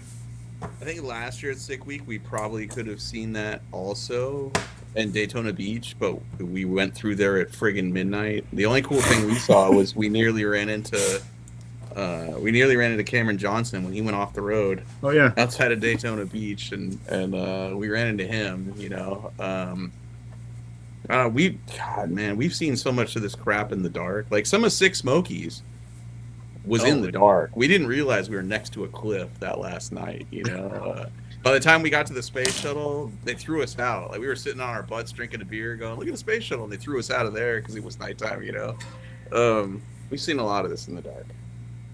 That probably That is guy one was of the interesting, fastest though. thing. And that's what I like about Rocky Mountain is they race at night. So like you race and then you get done, you go to the hotel and you party, and then you get things. Where do you drive all day? So that's kind of nice. And I'm sure I feel like Sick all these Week, Dragon Dives should be run at night. it would be awesome. Run them at night, because if you break it or blow it up, the odds of you going off-site, getting something you need to fix it, and coming back are pretty slim. You know, especially if you're an impound. Good luck. But it would be great to just race and then go to bed. You know, because like a lot of these things, you make these strategic decisions based on, you know, do I stick around? Do I not stick around? And a lot of times he and I and Ry have stuck around, waited for all run, and just got burned. And then you're driving all night. You know? We're literally the last people to leave. Yeah, a lot. That's tough. And if you're the last person to leave at 11:30 at night, who cares? There's people in the parking lot waiting on you. Oh man, parking lot beers would be great. Yeah, they're the best. Okay, hey, we've got let's keep rolling here. There's some questions about Drag Week. We're gonna talk about those here in a minute in the next segment. So let me run through these real quick. Eric, you want to thank our race car friends? Yep, appreciate everybody making comments tonight, everybody in the chat, everybody watching. Obviously, can't do all this without you guys, all of your support, and without our sponsors, Summit Racing Equipment, Deechworks, Molly Motorsports, Driven Racing Oil, Howard's Cam, J-Wire Solution, AFCO Racing Products, Performer Boat Transmission, Card Change 3D, PowerTube TV, WAF Racing, Sweet Patina, and Racing Junk. Real quick here, Dan Chandler saying, oh, did I mess that up? Yep, I did. Dan Chandler says, back to the streets races at night and chip draws. Kind of fun. Oh, sweet. And Red Hat Scotty said, just at me. I'm almost always the last dude out. That is for sure. All right. Deechworks, the official fuel delivery of Drag Drive Repeat. Deechworks is a leading manufacturer of high-performance fuel system components. The DW product line includes fuel injectors, pumps, rails, regulators, filters, lines and fittings, plus surge tanks and pump modules, all engineered to support power levels ranging from 400 to 3,000 horsepower. With a focus on engineering excellence and industry-leading customer support, Deechworks continues to drive the future of high-performance fueling. You guys can use discount code DDR10 at Deechworks.com for any of your fuel system needs. Okay, let's talk about some questions from the audience here. We've got some folks that have asked about Drag Week, but I want to wait on that because the most important question that we have is the Badass V6 going in the Rodson anytime soon? That was asked by our boy Red Hat Scotty. Oh yeah, absolutely. I think Taylor and Kyle and Caden, I think they're all gonna probably run it for another event or something. I don't know how long that Ford's actually gonna last in that thing, and then at some point it'll come back here, and the V6 is going in. So yes, that's exciting. Very excited about that. Yeah, My size favorite turbo? version of that car was when it had the V6 because the turbo setup was way cleaner and it just looked cool. Yeah, I'll agree. That car was awesome. Is awesome. I mean, hell, I don't know. It's fast as shit now and has a 4-link and should go very quick. Oh, those dudes have done some incredible work to it. I'm excited to drive it again. Were you a little panicked when they cut the entire floor out of that thing? No, I told them to do it. That's how it ended up with them. Is it blew up.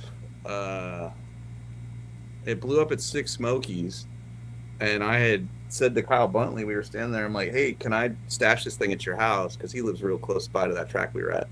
And I said, no, I'll come back and get it. And he's like, yeah. And then somehow that turned into, let me run it at Street and Eat. It's Southeast Street and Eat. And I'm like, go for it.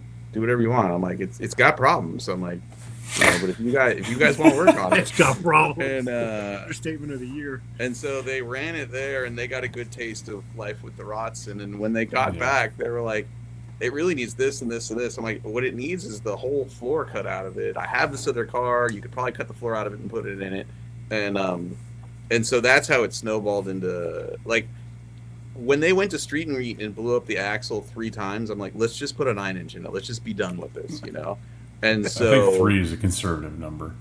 it might have been more. I wasn't there. I like to keep it positive. And so it was always going to be 4-link, 9-inch, and put a floor in it, because that's really what that car was missing. The drivetrain obviously is garbage, including the motor, but it won't even go down. You can't even do a burnout in it. It just blows up axles. So that was always the plan, and those guys did a killer job on it. Yeah, it was, man, when I saw it posted, I was like, oh my God, here we go. But then I thought, this is what it needs. Yeah, well, and it's still the Rotson, because, like, there was a moment where we were like, if we pull our fenders and our hood and our deck lid on this other bodies, it's still the Rotson, and we're like, it's not, so whatever. Yeah. Just fix the under part of it so it won't be deadly, and then leave it trashy, because that's how I like it. When you look at it up close, and this is not a knock on what they did, but you can look at it and go, they understood the assignment. Oh, you know what I mean? Like, it's good. It's better than it was, but it ain't great. And that's awesome. Just, yeah. I like to think we're surrounded by people who understand the assignment, including you guys. Like my friends at WireCare were like, hey, can we take it to PRI and put it in our booth? I'm like, whatever you're smoking, I want some. Yes, go ahead. This will be the worst car in the history of that event. And it totally worked, because that booth was flooded with people who wanted to look at it. And the overwhelming sentiment was, it's way worse than you guys said it was for years. I'm like, no, we were honest with you. This thing sucks.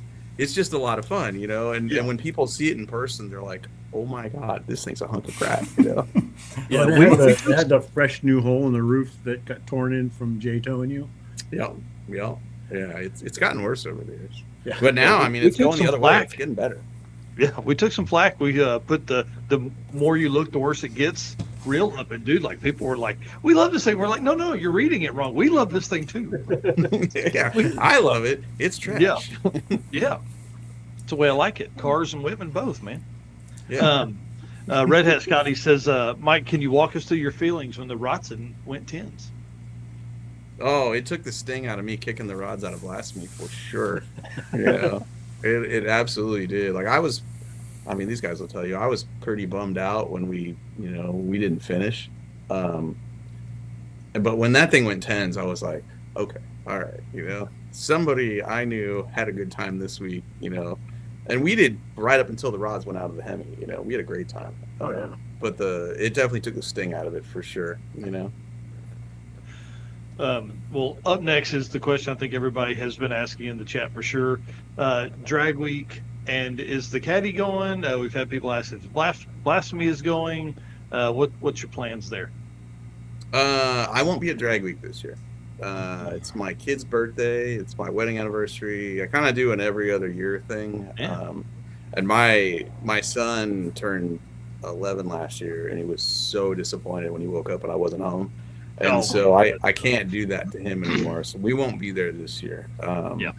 But this thing will be out this year. In fact, we can probably move. You guys want to see it? We can move laptop. Do you want to grab it? Yeah. The floor is finished. Can I plug it? Yeah, go ahead and unplug it.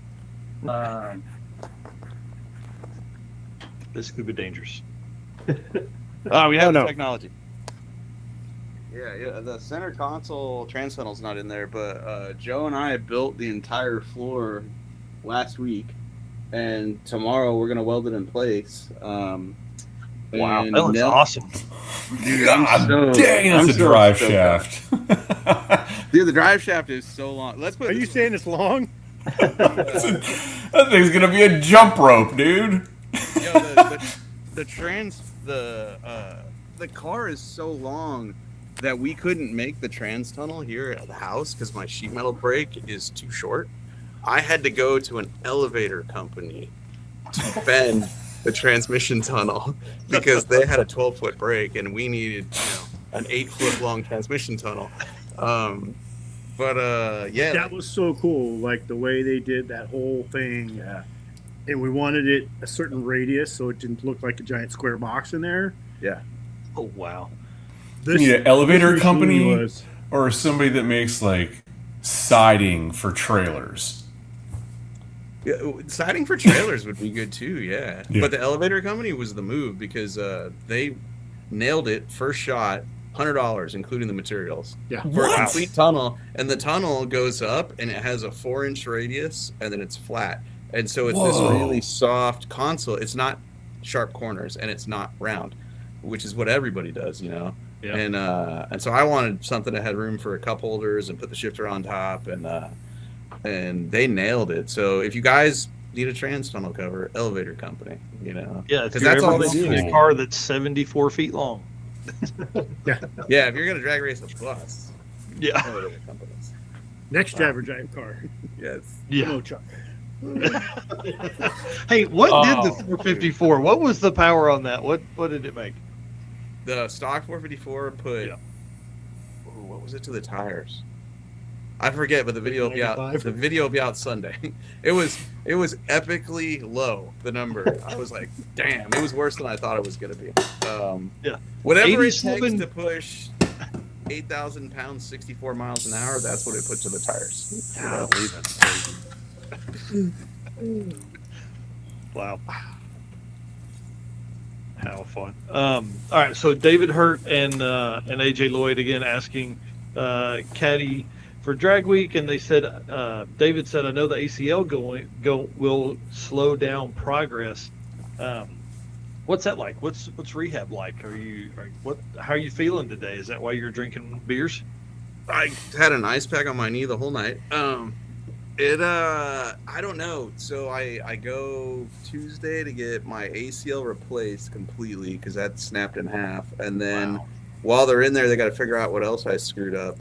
And it's either going to be go into rehab immediately for 2 months, or if I screwed up my meniscus, then it's no weight on my leg for 2 months at all.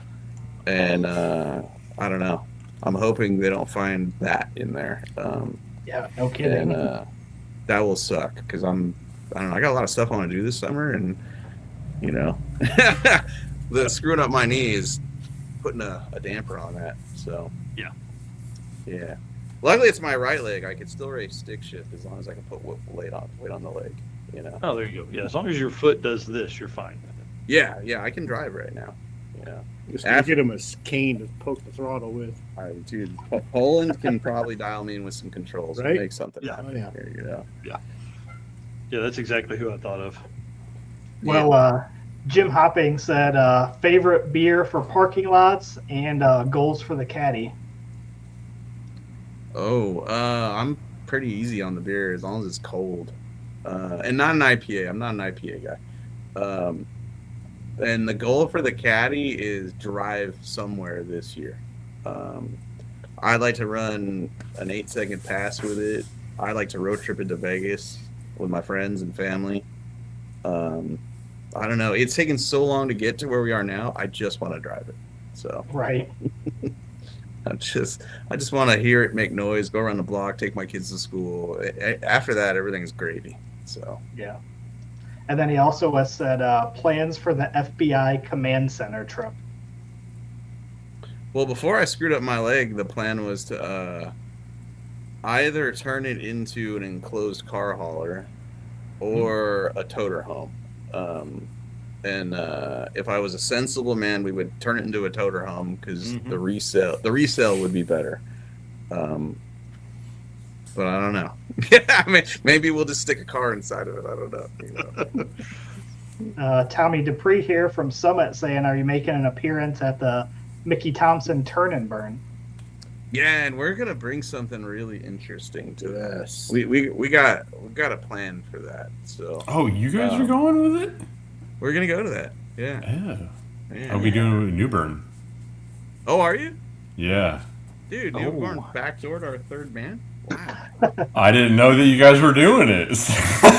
You never call. You never write. Yeah. You never Right. Ryan wasn't invited. He said, "I'm going." Well, I guess we'll see you there, nerds. We will be there. What is he taking? It's the Mustang, so we're playing the A50 game. Oh, the Mustang, huh? That's what he says. Are you flying over to help him put the Mustang together? Because I've seen the Mustang. Yeah. Oh, no, he told me he was ready to go, so we'll see. I guess we'll talk. Sure. It's about as good as his Cadillac right now. So He's wondering if can you get there a couple days early? A few things to wrap up. We'll just play it like sickly. Yeah. I'll just leave the time blocked off, you know? And just whatever happens, happens. Before? No, just the week of. Yeah. I hope he finishes it because you will have a lot of fun with Newman. He's a good ass. Oh, absolutely. Oh man, that I would love to go. I would love to go. I don't mind. I'm going to back up to what we talked about earlier. I don't mind 850 racing. I just don't want to do it with a stick shift. So I don't want to do it at all. Yeah, Slowing it's down sucks, man. Not my favorite way to race, but just always remember these videos started out as a way to find the fastest street cars in the country. yes, yeah. That's where my brain goes every time. I'm way too competitive. I'm like, no, I don't want to slow down. Yeah. So somebody else asked in the comments a while ago, is Blasphemy getting a 750 cage? No. I don't blame him. That's not just somebody. That was Robbie. Yeah, that was probably. I saw that pop up there. Yeah. Was it Robbie? Yeah. Oh no Yeah. way! What's up, Robbie? No, you only gotta make up 400ths of a second, and then we can keep racing. I don't know. I gotta be honest. I have zero interest in racing Blasphemy again and again if it means slowing down to run 850s. But the truth is, like, when it's 90 degrees out, that car's not gonna go 828. So, you know, just put a bigger blower pulley on it. I like to think that if we keep putting bigger blower pulleys on it, maybe the rods stay in it a little longer. You know. Yes. But we have bigger blow pulley on it. I know. Even bigger one, apparently. It's like about this big around. Just slow down, Put the please. street pulley on it. We need the salad bowl. Well, like my next thing would have been, and we talked about this, was just leaving the side pipes on it because those literally knock 90 horsepower off of it at the tires. Wow. Yeah, they are awful. And so that might look cool though. I like them a lot, and then they do take the bark out of the exhaust on the street. It is freaking loud, even with them, but it's better. It's definitely better. That's awesome. What else? What am I missing, Eric? I've missed something else here, I'm sure. As far as questions, In the chat there. how about coming to 666? I think I entered. Did I? Nice. I might have entered. Did I enter? I think you I did. think I I thought you entered. said we were going. Yeah, I think I entered it. That was before I broke my leg. But that's not for a long time, right? Yeah, And it's like during October. the summer, so Yeah. it's September, right? Oh yeah, I entered that one because we're not doing drag week, so I entered that one. But we're That's a long awesome. way from that. Who knows? I'm hoping the caddy's done. That would be cool. That So would we'll be have air- cool, man. That'd be nice to have air conditioning. Air in it conditioning, in the summertime. Yeah. Hell yeah. I don't care if it runs 10 seconds at 190 miles an hour. It'd be air conditioning. Yeah, I think it's late September, right? Because I think it ends on the 3rd, Eric? It's is that right? after drag week. That's Yeah. the reason how we. Yeah. Because race week for Rocky Mountain 2.0 starts the day after that in Great Bend. So I'm gonna kind of do Springfield, Mocan, race week, and around. So Oh, kind of make a nice. good trip out of it. Yeah. Have you, Where does 666 go? Where's that at? I don't even know. So it starts at Mocan, then runs to southeast Missouri, and then up to mid-state Missouri, and then they have a drive day. But apparently they're not going to Chicago on the drive day. it comes up to one of the tracks is here in Illinois. As long as it's nowhere near Cordova, I'm fine with it. Yeah. It's like the mid-state track is here in Illinois. Oh, I thought it was in Missouri somewhere. No, because I'm going to that one because it's a track I haven't been to. Yeah, nice. And are we using the whole track, or is it some of this 8th mile stuff again? That I don't know. Man, I don't know. Mocan can take some quarter-mile cars. I don't know if I'd want to run 170 miles an hour there. This stuff is so expensive. I'd rather run a quarter mile and just feel like I get more for my money, you know? I was about to say, I had to stop myself because I was about to say, Go ahead, say quarter something. mile racing tears more shit up than 8th mile racing. And then I remembered where you left the rods. So Yeah. it's not relevant to either one of those. Which sign? Yeah. My issues happen to be on the starting line, so it doesn't matter if you're going quarter mile or 8th mile, you know? Yeah. I was about 3.5 feet from the back fender as it did that. It's like, I didn't know it was not broke. good. I was like, it shut off. All right, let me start it up. And it went clunk. Oh. Jason asked if you've taken it apart to see how bad it is yet. Oh, yeah, we took it apart right afterwards. He and I pulled it out at home, and we didn't pull the pan because of how bad it looked. There was a hole through the block on the passenger side and then multiple holes in the pan. But it went to HED. They took it apart, and it was interesting. They said it was the cleanest blow-up they've ever seen. Like, the bearings were perfect. You could have put them back in the motor. It just snapped a connecting rod in half. A steel H-beam rod broke completely in half. And we don't know why yet. Which only had 6 Smokies on it. It had drag week, 6 Smokies, and sick week. It had about 40 licks and 3,000-ish miles. But I don't know. I've never broke a steel rod before. That was a new for me. Yeah. And I looked at all the data from that day and the day before, and it had oil pressure, had fuel pressure. The airflow looked great. It just snapped a rod. So It said, nope. we're currently waiting for the rod manufacturer to do some destructive testing on the other 6 that were not broken. See if they can come up with an answer, because those rods were rated for 1,600 horsepower, and I don't make, we didn't even make 1,300 horsepower, so don't know why it happened. But Joshua Hargis here. What event is starting at Mocan? That's 666 2026. And how's the progress on the Lexus? actually, that's going really well. We need to go visit it. We need to go visit it. They want it done this year because they want their frame table back.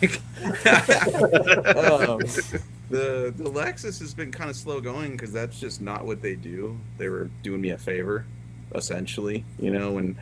When they found out, what I bought and what I thought I bought was not what I got, and it was pretty much dangerous. They were like, just bring it here, and we'll work on it between jobs. But their bread and butter is building and maintaining pro mods, and there's so many pro mod event now, especially in wintertime, that they just haven't had the time to touch the thing. No. But now that winter series is over, they've got time to work on it, and supposedly this year it'll be out of there and back here. And when it comes back here, it'll just be wiring, plumbing, and cold side of the turbo setup, I think.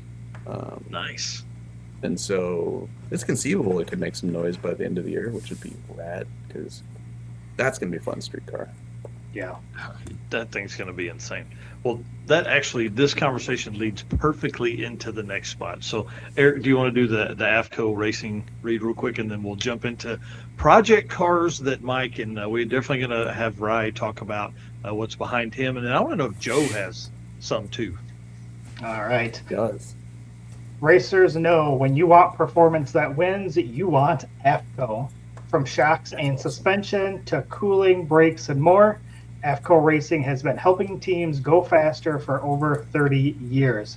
Built by racers for racers, check out the AFCO Advantage and follow them today on social media for the latest in performance parts. AFCO Racing, built to win. So the first question I have here is, how many cars do you own? You said half the fleet's running. Is that like, can you count on two hands? You got to get toes in. I could figure it out, I think. You want to do another ad read real quick? I need a mental picture of it, yeah. I mean, He's like, warehouse. A lot of them don't run, so they're out of sight, out of mind. Okay, I own a 61 Cadillac, which is behind us. I own a 55 Chevy. I own a 67 Firebird that Matt Goins has, a 2018 Lexus that is over at the chassis shop, an 85 Toyota mini truck, a 94 Toyota mini truck, Nissan. We have a Nissan? Oh, yeah, an 86 Nissan mini truck, a 70 Monte Carlo, an 85 Corvette, although it's the vet card, it doesn't really look like a Corvette anymore. A 67 C10, 63 split window. Oh yeah, a 63 split window vet that is in pieces. Most of these cars don't run or are in pieces, so it's probably less impressive in real life. Like I can't get in any of them, just go drive. A 69 El Camino, that's really my wife's car. That's it, right? Oh, 80, the limo truck. Oh, shit, yeah. The limo truck and a 68 Charger with a 2J in it and a 69 Charger with a 383 in it. And a Bob. They're both broken. Oh, Stubby Bob. We have Stubby Bob now. Yeah. And the Rodson. The Rodson's not here, so I forgot about it. The Rodson is 71 240Z. FBI surveillance van, the biggest one of all of them. Oh, the Monsoon. The Monsoon. Oh, the Twin Monsoon, turbo, dude. all-wheel drive, GMC Safari. Although, if any of you are out, if any of you are out there or need a vehicle, a daily driver, I have a twin turbo, all-wheel drive, GMC Safari minivan, $4,000. It's yours.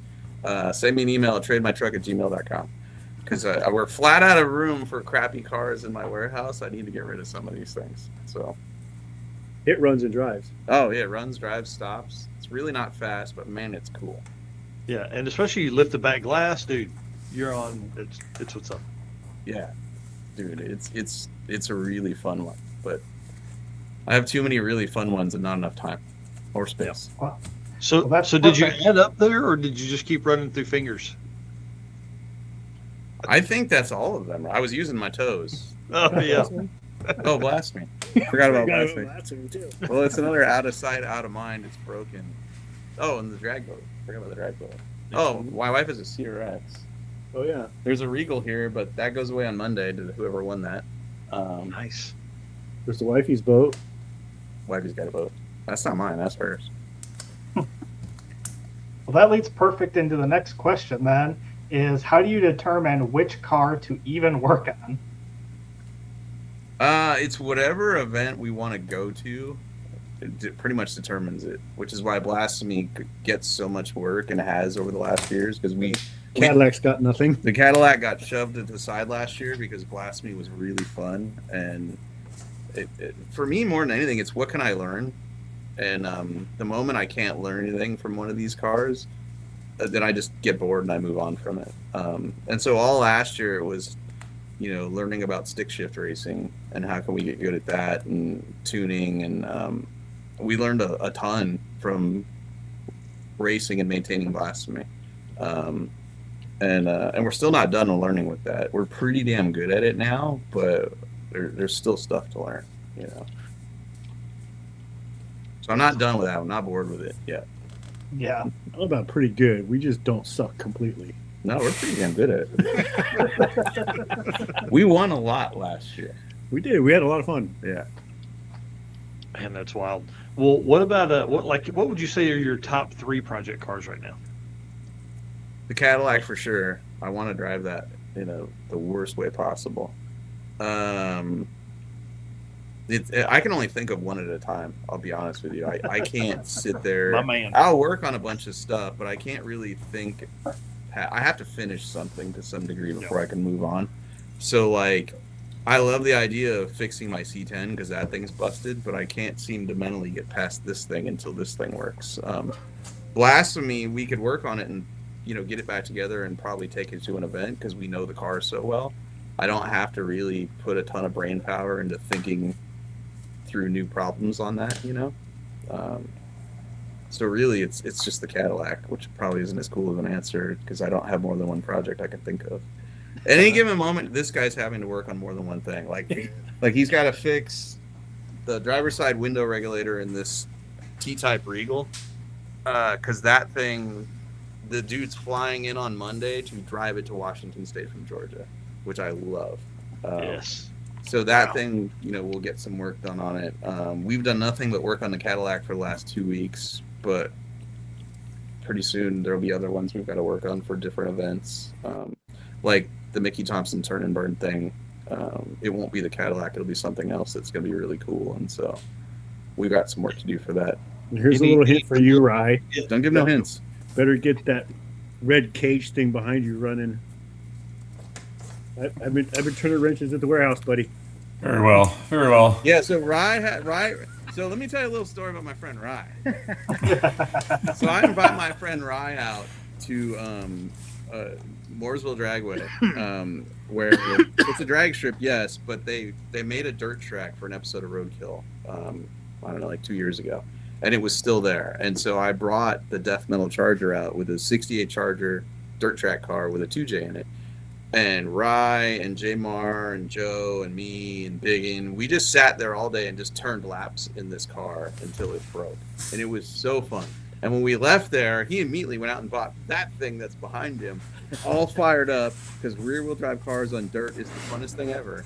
And we've been waiting on him ever since to get the cars together to go run them again. My question for you, Ry, is are you going to get that car dirty?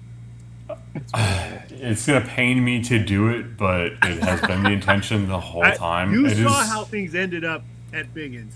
It is snowballed so far beyond what I originally intended it to be. Is that a Hellcat blower on an LS? It is a Hellcat blower on an LS. Guns, dude. It doesn't Guns matter. are blazing. It doesn't matter, and here's why it doesn't matter. It does not matter what you do to that motor. The air cleaner is going to get clogged with clay, and the motor's going to shut Right? Yep. Like, Yep. on It's my going to car, suck it shut. I relocated the air filter into the cabin, up under the dash. It cakes with mud and clay within 3 laps and shuts the motor off. There's nothing you can do. Yeah. I literally have...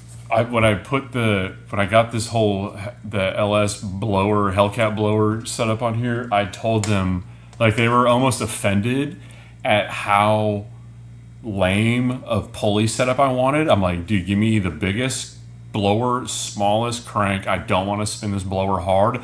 All I want is Hellcat noises. I just want blower noise. Yeah. And I just want this thing screaming, making all the Hellcat noise in the dirt, because I think that was 50% of the enjoyment of driving death metal was 2J noises. I mean, the car makes all the right noises. Yeah. And your eyes not believing your ears when you see, like, I should hear Dukes of Hazzard, but I hear Tokyo Drift. And it's so good. But I think that's a big part of the experience is... that's why I want all senses incorporated into this thing. So that's the biggest point. That it's just a favor, really, is all it is. But yes, that is a Hellcat blower.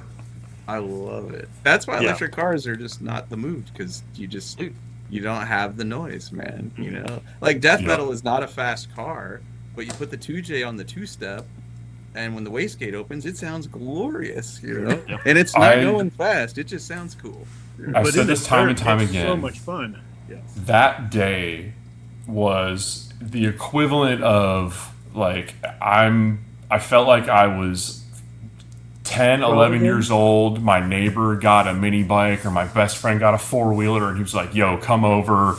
We're going to rip this thing all day. My dad's got us 5 gallons of gas. I got a 12-pack of Mountain Dew and a bag of Doritos. Like, if I had Kool-Aid stains in the corner of my mouth at the end of the day, like, I looked over and I see J. Mar, who is like, you know, he's a pretty well put together, polished dude, and he is sunburnt and covered in Carolina red clay and just like with a smile on his face. And I was like, and the car's sitting there idling. When Biggin did the first lap, I think I looked at you. I'm like, this thing ain't making it past lunchtime. And end of the day, dude, I'm sunburnt, a little dehydrated, and the car's just sitting there idling, just taking everything we threw at it. And I'm like, man, drag racing sucks, dude. It does. Days like that make drag racing seem pretty stupid, you know. Yeah. What did we spend? You know, $30 in fuel that day. Yeah. We had the time of our lives, you know. Yeah, it was great. So we're all waiting on you, Ryan, to recreate that day. We're waiting on you, but the question has yet to be answered. Are you going to put that thing in the dirt? Yes, The red clay I dirt? will. It will. It will see dirt 100%. 100%. It has a wide 5 wheel pattern on it, so dirt late model stuff should bolt onto it.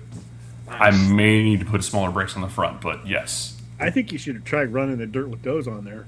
I don't know how far we'll make it. There ain't a whole lot of ground clearance over there. The only thing it's got going for it is it's low, but the whole belly of it's flat, so we can kind of just scrape over everything. Nice. But that's the plan. So is it going to be okay for catching air too?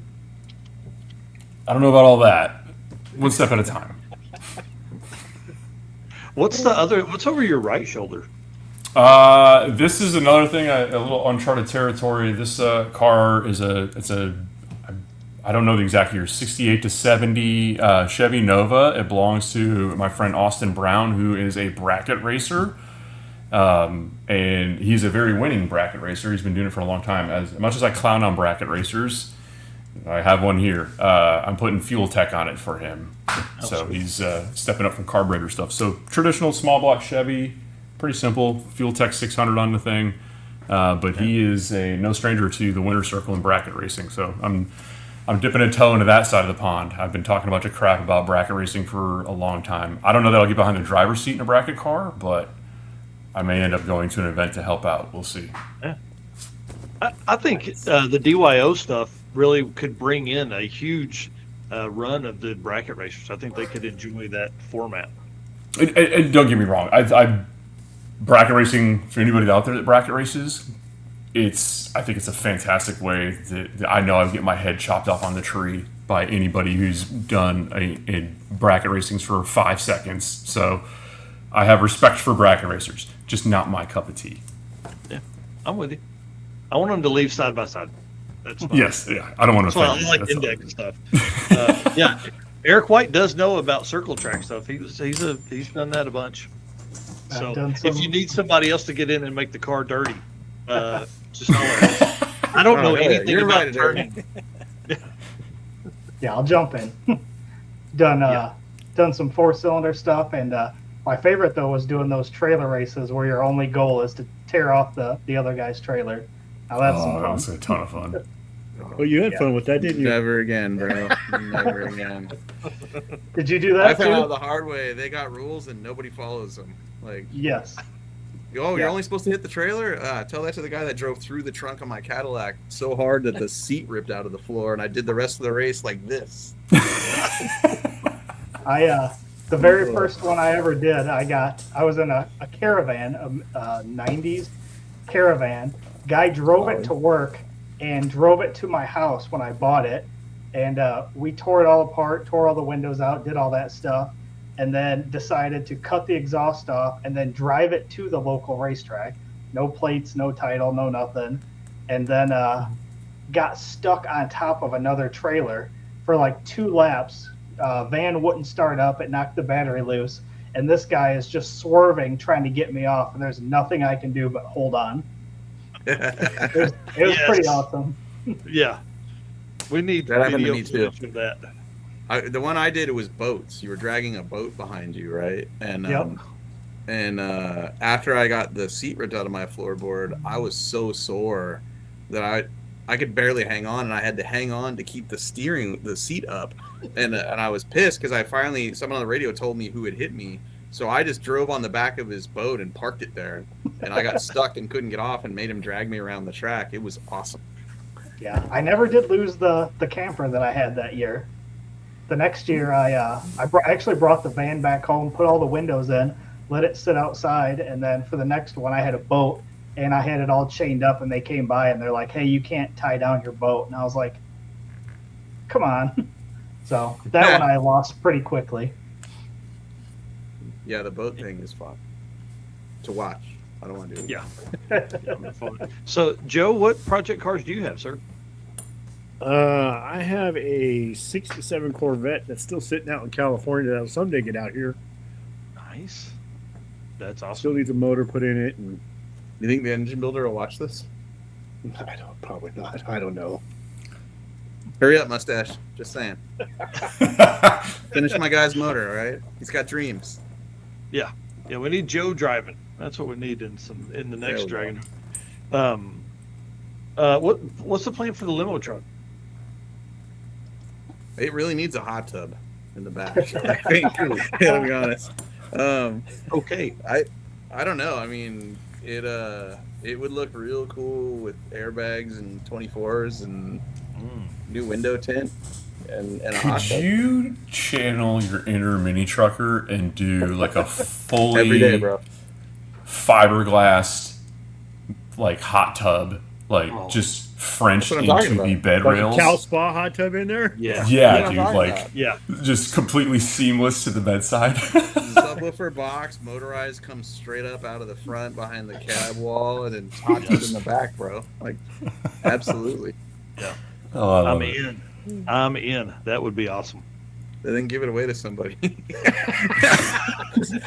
I wonder about like the vehicle giveaways are really fun. I love doing them, but that particular vehicle, I'm like, this won't fit in most people's driveways. Like, will anyone enter to win this thing? I feel like this is one of those moments where you win it, and then you're like, oh, I got to tell my wife or girlfriend. And, Own this now. Yeah, I'm there's sorry, like a box everybody- on there, they're like, Send me a hat don't today. enter me in this drawing. yeah. Everybody's gonna be like, so there's like a cash option, right? No. I don't know why anyone does that. That's a horrible idea. No, I want you to take this vehicle. I hope you drive it home. You know, I'll ship it if I have to, but I want you to experience what I'm experiencing. You know, That's cool. Well, that leads into the next question. Was exactly how fun are the giveaway cars? oh, they're super fun. Like I have met so many nice people, and our track record of somehow the right person getting the vehicle is like perfect. Like everybody that has shown up has driven it home, and they've been the nicest people ever. Like they've been genuinely That's excited. awesome.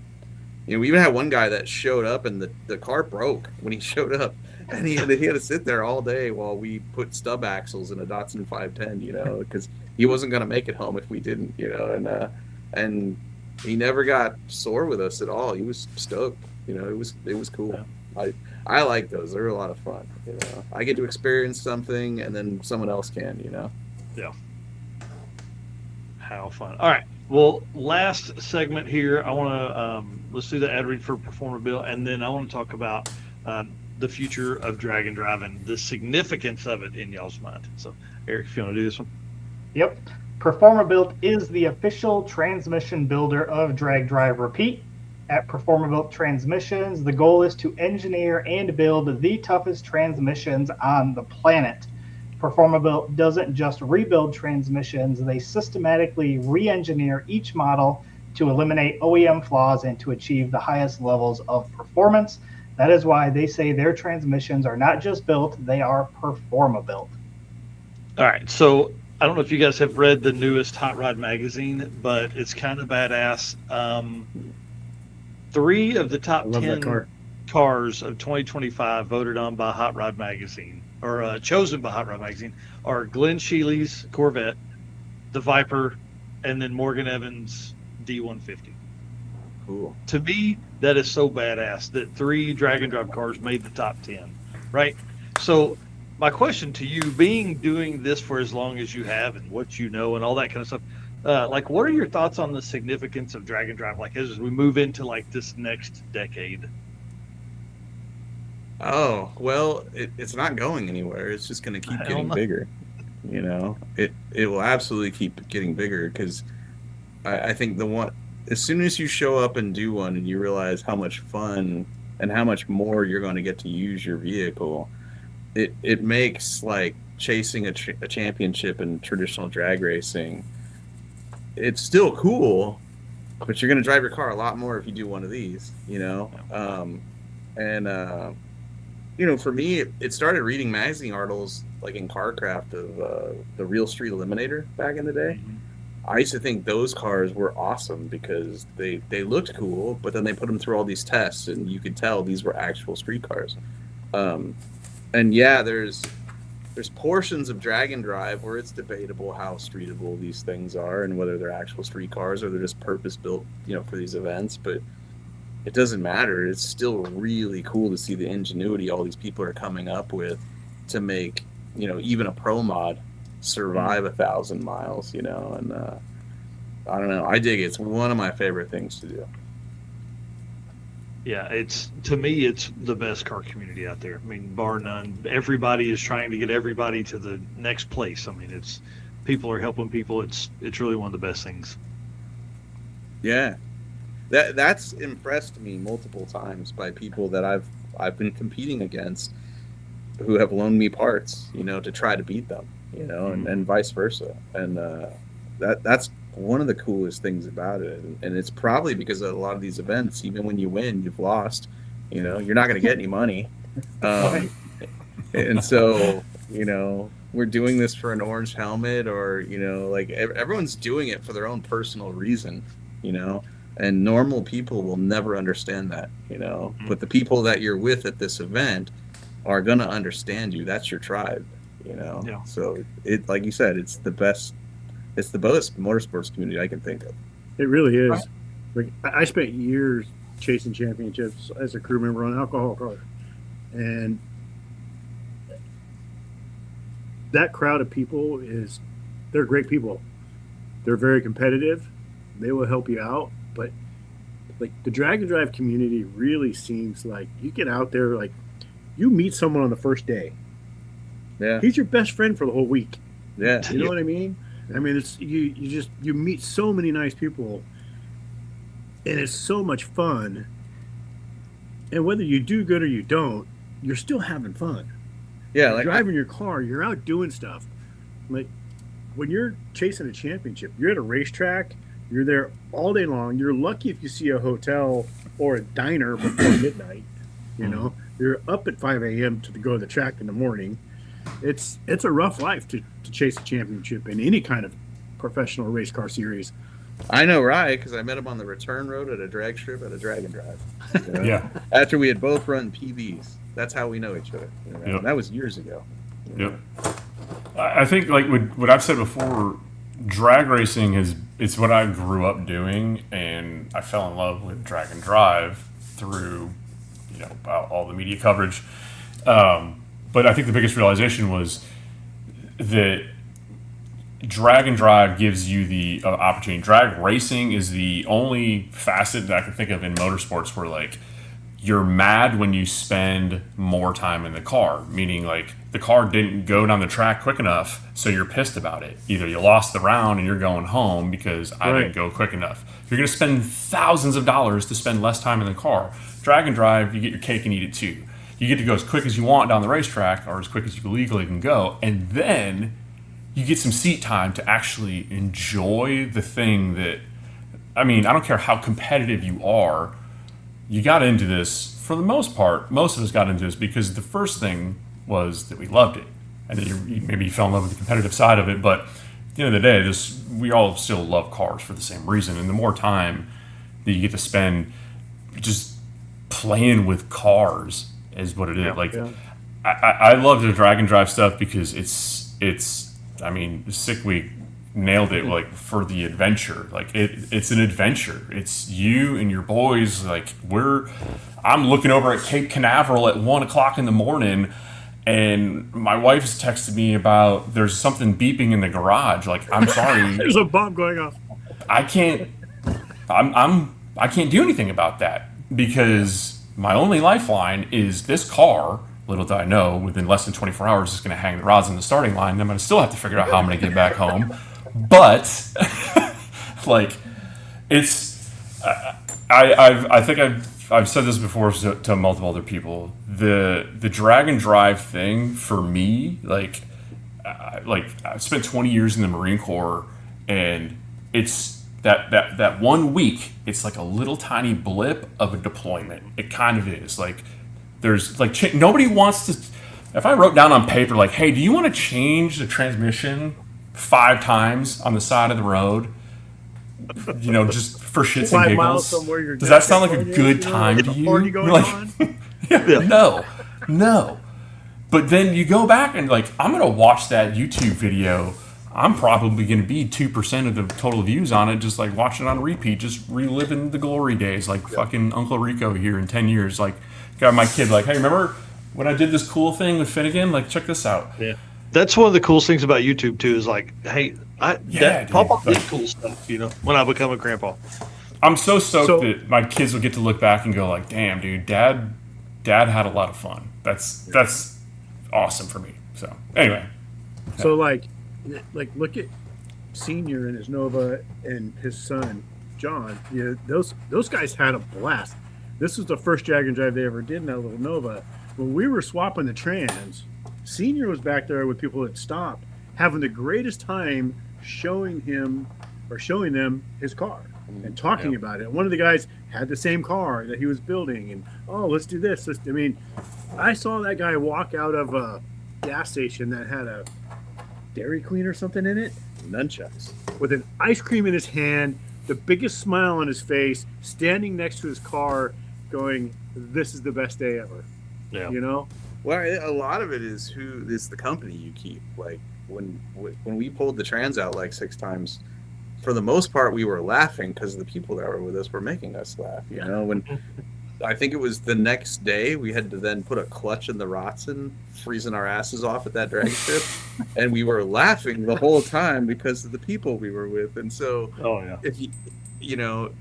Some of these teams where, and I see it a lot, it's just the driver and the co-pilot, and they're on a mission to win, and they're just going, you know, and I think they miss part of the experience, you know, and for me, part of the experience is just laughing in the face of absurdity, because that's all you can do to keep from going batshit crazy after you've blown up everything and spent all the money, you know. You got to find a way to laugh, you know. Well, one of the best things. So that was Bradenton, where you guys were putting the clutch in the Rotson, and so at that point, we're hanging out there. Everybody's talking. It's fun. We're making fun of those guys doing that work. And then Tom Bagley's like, "Hey, do you want to jump and ride with me in the Mustang?" Dude, we didn't get to Orlando till 5:30 a.m. that night. So, wow, horrible life choice to jump in the car with him, but one of the best stories I'll ever have and tell forever, because man, it was literally, "Hey, do you want to ride with me?" I'm like, "Who can drive my truck?" Brian Ekstrom, one of the guys that works Lanes a bunch. He's like, "I'll drive your truck." I'm like, "Okay, it's on." And then we froze our asses off for like the next 10 hours in that car. So I was wearing sweatpants over my regular pants. I had 3 layers of jackets on. I had 2 gloves. I'm like, oh my God. Oh, dude, it was so cold that day. That was another one of those days where we put the car in race mode, and then they're like, "Oh, you have a parachute? You're not running today." And so, we didn't leave until we literally waited all day. For them to make that call. We're like, all right, put it in race mode. I think that was the longest. I just put the car on the ground. I let the jack down, put the car down, and they called it. And I'm like, are you kidding me right now? Well, and then so then we put it back in street mode. We finally get all our stuff back, go to leave, and the Rotson needs a clutch. And it's like, all right, well, we're not leaving. We're not leaving. Here we go, you know? So, much like your night, I don't know what time we got in, but I think it was after 2. You know? That was the longest. We didn't break anything that day. We didn't race at all, but that was the longest day of sick week. Oh, man. It was. It was. We really made it like think we made it 6 miles down the road, and Danny grew by in the Dodge Charger Ute. The one axle side slipped out. Oh, that's right. And I remember hearing about that. We ran into him, yeah. Yep. We ran So into we him at a gas worked station. on that. Then Tom had put, he runs 2 different size tires, but they're like a 235 and a 245. And he had put them staggered like this. So like 245s were on the right side and 235s were on the left. So the whole time, like he worked for an hour and a half trying to get the alignment back because he's like, I don't know what's happened, but the alignment's a little off. He just put the tires on wrong?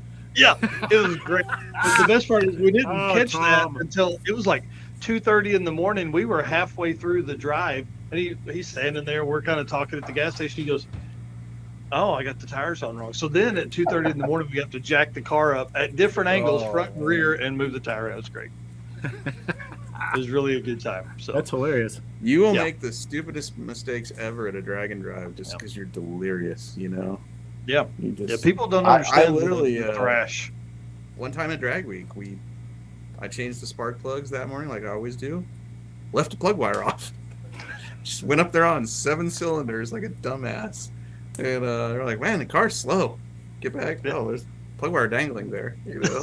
Because hadn't slept, you know? Just, You guys pretty much nailed it, though. It's all about, the adventure and that. And Mike and I did Rocky Mountain Race Week in the cart, and it's pouring down rain, and we're dumpster diving for cardboard boxes to keep the rain out. And we had an absolute blast. We're in ponchos driving down the road, like $1 ponchos from Dollar General. It was the under the roof. Water would pool up, and then you'd hit the brakes, and it would just, like, it had to be, I don't know, a quart or whatever. It would just pour down on the dash. We lost the radio because of it. I mean, it was awesome. Oh. Yeah. It was a great cardboard would start to disintegrate, and it would be flapping in the wind, and people are staring, and it was a good time. Memories. You made memories. Yeah, that's right. Well, that kind of wraps up that kind of segment. We're going to talk a little bit about some YouTube stuff now. So obviously we've got YouTube channels. A lot of the people watching have a YouTube channel. What is some tips and tricks you can give for other YouTubers or automotive YouTubers out there? Well, upload often and consistent, and do a good job. Make it something that they want to see and they can't get it anywhere else, which is hard if we all go to the same events and do the same thing, but you have your own point of view and it'll be different than mine, and there's a lot of channels that'll give you expert advice on your thumbnail and your title and everything that goes in the description box, but really if you just have to have a point of view that's interesting and that people care about, that'll go far. It doesn't really matter where what you look like or how much money you have. You just have to be interesting, so go do it, because it's like the wild west out there, and you never know what's going to catch on, and it could be you, whoever's watching this. Well, I want to tell a fun story. Way back when, like in, I think, probably 2016, we started a channel called Narcoleptic Customs, which is my brother and I. And I heard that you had been recording with your iPhone, and I was like, if Mike Finnegan can record with an iPhone for his channel, we can record with an iPhone on our channel. Like we still do. And yeah, dude. And so we started them, and I think we've made 3,000 videos or something like that across both channels. So pretty awesome. I still do. Most of the footage for my channel is off my iPhone or a GoPro. If you look at Cletus McFarland, it's a great case study. It does not matter the technology you're using. Mm-hmm. That guy doesn't even use microphones. Dude, blows my mind. Blows my mind. It doesn't matter. If you are interesting, people will watch it. They'll run out of patience for shitty audio. Like there were. In the early days of my YouTube channel, there were literally people that were like, I want to like this, I want to watch it, but we can't hear you, and the audio level's going up and down. And it was in the early days of me learning to edit, and I lost a lot of people because of the crap audio. But like I said, with Cletus, if you just do something interesting that you're not going to see anywhere else, the people will stick with you. You know, he's literally doing the same thing I'm doing with an iPhone and GoPros. You know, you don't have to spend a ton of money. I think another thing too is don't chase the money, because 80% of the YouTube channels aren't making you rich. Like, do something you enjoy to do. You know, that's how I started. I was already working on cars in my garage. I just needed to set up a couple cameras and do some editing and post what I was already doing. And Mike says it all the time. It's documented. It's always going to live there for our kids and, you know, that kind of stuff. Yeah, at the very least, you're making an awesome diary for your family and your, you know, your relatives after you're gone, you know. And you said something really important, is just make the stuff you want to make, because, you know, whether it does good or bad, you enjoy doing it. You know, like when we go drag boat racing, I make those episodes knowing we're going to lose our asses on them, because it's not very popular. But we have so much fun when we do it that I'm like, well, you know, we had a good time. We lost money, but we had a good time, you know? Right. Yeah, when I started my channel, it was 2020, and my kid said, you can't do YouTube. You'll never do that. And I was like, all right, game on. I'm already doing this stuff, so let's just start recording. Oh, man. Parents are always right. When you're a kid, you don't realize it. You grow up and then you go, oh, well, not only were they right, but I just turned into my dad, you know? So. For sure. Well, you had mentioned editing, and when do you feel like it's worth hiring somebody to do your editing for you? Oh, that's a really good question. So I did it forever, and I'm pretty mediocre at it. And then it got to the point where when I stopped editing was when I was doing 2 TV shows and the YouTube show, and started selling merch. And I was literally just at the end of the day crawling into bed with my wife, and instead of hanging out with her, I was on my computer editing. And so at that moment, I stopped editing and started hiring people to do it. And what I've learned through that process is the end result is infinitely better than I can do. It looks better. It sounds better. I've saved 0 time, though.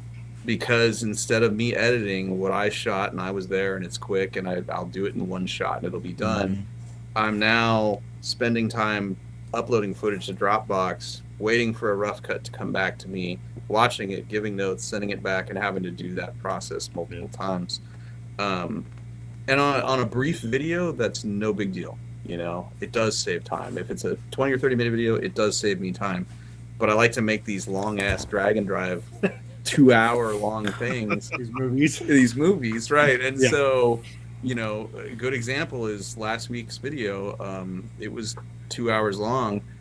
I got the rough cut Saturday morning. It took me 3 hours to watch a 2-hour video because I had to give notes. Then I had to wait. Then I got it back. Then I watched it again, another 3 hours, you know, and so it just, I guess the point is, if you can do it yourself, do it yourself, because you'll learn a lot, you'll understand it, and later on, if you get to the point where then you hire somebody, the process will be better because you know what they're going through. You know, you won't just be making these wild-ass demands of an editor that might not be possible because you never did it and you didn't know it, you know. No. Yeah. Big shout out to Brian, our video editor. Love that dude. He put together videos while we were at Sick Week, and it made my life exponentially better. Just because I could put all that stuff in there and go, hey, these are the cool videos that, you know, are important. Need these in there. Go on. And he just made them look great. That's huge. Like during Sick Week, like a lot of the times Ry was riding in the back and he was on his phone shooting and editing videos. And whether it was for his channel or I bootlegged several of them, you know, just especially reels that I could put up quickly. He already had it done, and it's a rare skill set where you got a guy who can wrench on the car, shoot some content that's actually really funny, and then, you know, keep everyone laughing in between. And you know, Ry crushed it on Sick Week because I wouldn't have had any content to put up daily without Ry there, because I just couldn't manage it and drive the car and wrench, and you know, that's a hard deal right there. It's one of the Thanks, buddy. toughest things to try and do all of that. Ry's pretty cool, man. I don't know if you know this or not, but he's pretty awesome. Yeah, he never finishes appreciate any it. projects, but I hear he's a solid announcer. Yeah. Yeah. I'm really good. Like, dude, if you need a project, listen, if you guys need a project done like 50 to 75%, I will absolutely knock it out of the park to that 75% mark. 100%. That last of the time, 25%, you're gonna have a tough time nailing me down, but we'll get it almost there. Yeah. He did a killer job wiring Blasphemi, though. If you guys ever get a chance, look at that car. The wiring is outstanding. Yeah. My favorite I was am stoked to be a small part of that car story, but also I think a part of that car story on what I would say is the year that it absolutely went on a tear. 2025 into 26. Like that thing put up some wins and some miles. Yeah, it was a good year. It was a good year. Yeah, that's awesome. I really enjoyed the air filter. That was my favorite part of Ry working on the car. It was necessary. For years we drove without one, and the car after about 40 miles would just end up having cruise control because the friggin' throttle would stick. And then when they're sending you down Broadway in Memphis, So hard to drive. and you're gonna rear end everybody. I'm constantly clutch in and the engine's at 3,000 RPM, and so the moment we stuck that we got it from Walmart, and the moment we stuck that air filter on, you drive all day long and the throttle doesn't stick. Turns out the air is dirty. It's wild. Yeah. I'm sure Pete's happier about it now too. I mean, we literally have not had to pull the throttle body off to clean it since we've done that. No, I mean the rods fell out, but the motor's clean. Silver linings, guys.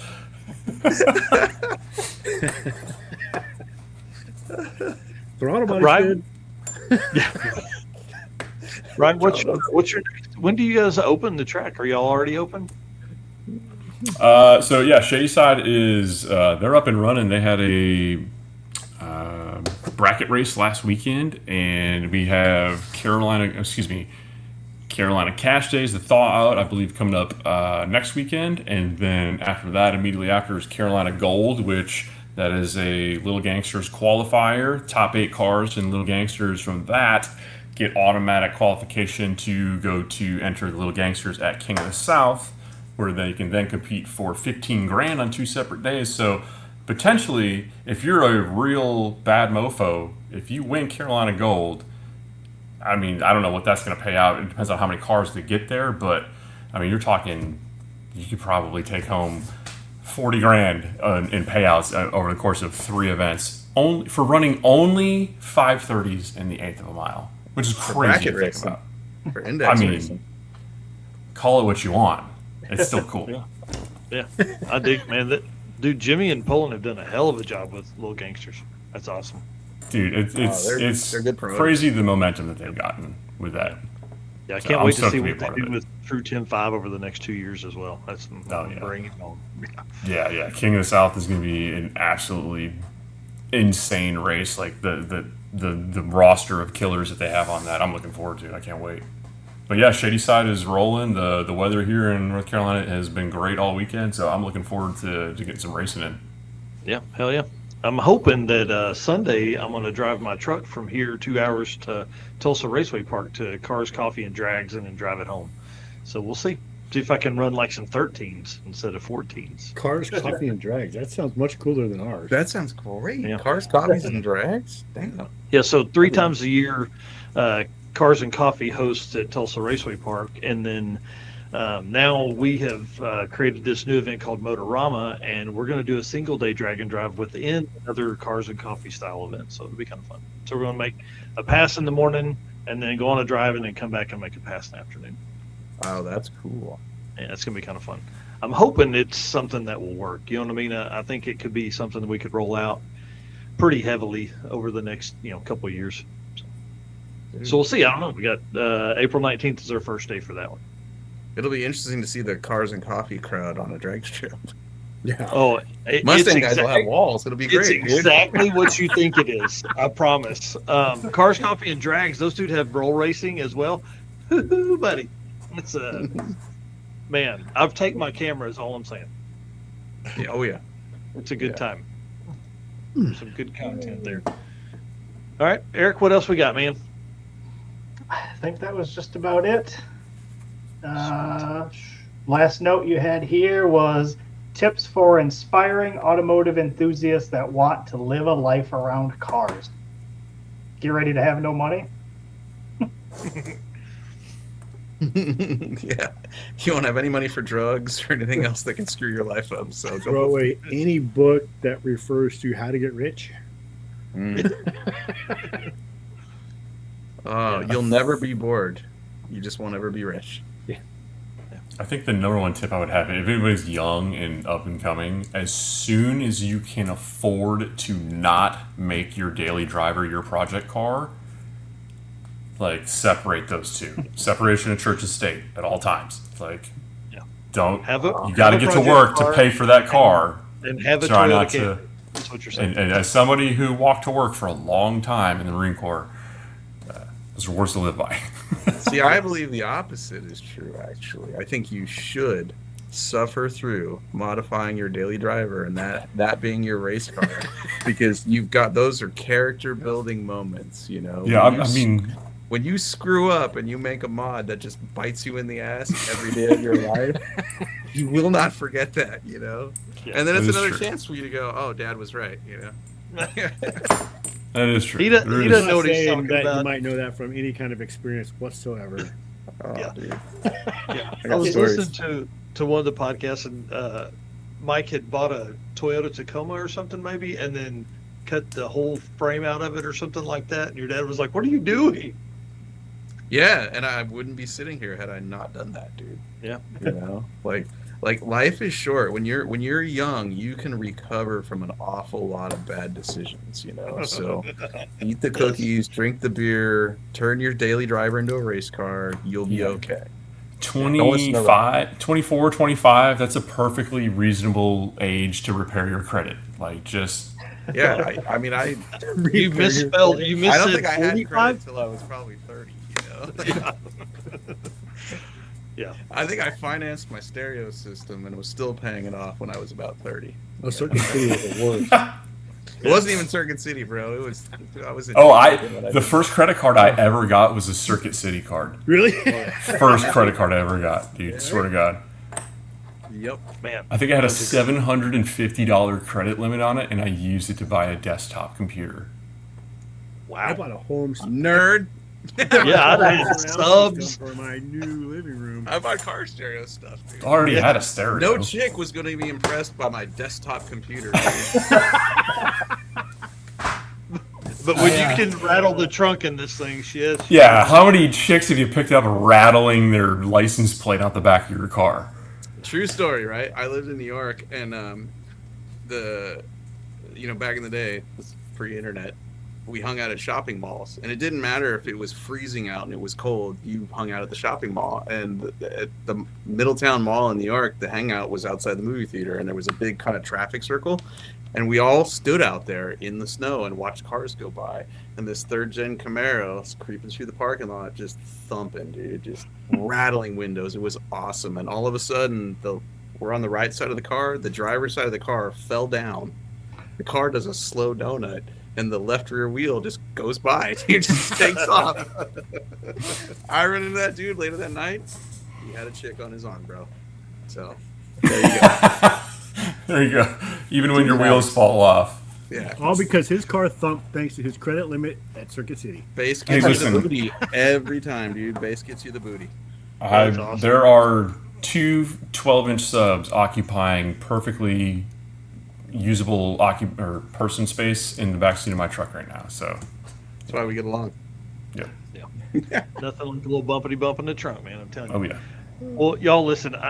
Thank you for coming on tonight. I appreciate Oh, you it's guys been a spending blast. time. I mean, dude, almost 2 Anytime. hours on here. You guys have great stories. Can't wait to hang out next. Sounds like maybe 666, maybe the next Dragon Drive we're at together. But unless I can make my self drive up to Turn and Burn, it's on my list. But man, I don't know. Maybe I need to go. That's Mickey There's Thompson something thing? That's cool. the Mickey Thompson Okay. thing. Yeah, Yeah. dude, Stillbox racing. Like, I know, right? And getting to hang out with Jason Moulton and all those dudes. And, Yeah. This would be a fun one. It all comes back to like the same track, right? Yeah. Yeah. Yeah. I'm looking forward to this one. Interesting format. I'm looking forward to it. Yeah, we had Bill gonna be Bader cool. on and Jason Moulton on a couple weeks ago, and man, it's going to be a big party. So maybe I fly up there. Maybe I don't drive. Maybe I fly. I don't know. We'll see. You'll regret All right. it if you don't. I know. And Exactly. dude, life's too short. You can't live with regret. We just talked about that. all that FOMO. Yeah, Right. that's a tough one. That's a tough one. Okay, we're gonna put you guys backstage and close this thing out. Thank Yeah. y'all very much. Later, boys. Thank you. Yeah. All right, Mr. Eric, send us out, buddy. Man, great show tonight. Appreciate everybody that hung out and stayed. Yeah, almost 2.5 hours tonight. It felt like it flew past, but again, tons of great stories. Always great hanging out with those guys. Again, thanks to all of our viewers, all of our race car friends, everybody that hung out tonight, made comments, made the show an absolute blast. And sponsors, again, can't do this without all those guys. Summit Racing Equipment, Deechworks, Molly Motorsports, Driven Racing Oil, Howard's Cam, J-Wire Solution, AFCO Racing Products, Performer Built Transmission, Car Change 3D, Power Tube TV, WAF Racing, Sweet Patina, and Racing Junk. And you want to give them a quick update on what we're going to have next week. Next week is my birthday. Okay, so we will literally be live on my birthday, so get ready. We're gonna have a good time. But we have Nate Prater on of Streetcar Bragging Rights next week. It's gonna be awesome. That dude, it'll be his first time to visit us here, and I'm excited. We talk about this event being drag and drive friendly all the time. There are, I don't know, tens of hundreds of drag and drive racers that are going to be there. I'm excited. A lot of the events are sold out. You went over the list of heavyweights and six shift and all that stuff earlier. It's going to be crazy. So if you guys aren't following Bragging Rights on Facebook, you need to do that. And again, Nate will be on next week. So it's going to be a good time. I think we may let's just do him as a guest, because that gives 90 minutes. I mean, we got a ton of stuff to talk to him about. So I think we'll probably just do him and get that out. And then Saturday's episode, we're going to go over a bunch of the comments that have been made in all of these videos that have come up. And then we're also going to be talking about the next, again, air quotes, slow car feature that we've got planned. So it should be a good time. All right. We will see everybody Saturday morning. Appreciate you guys. Later.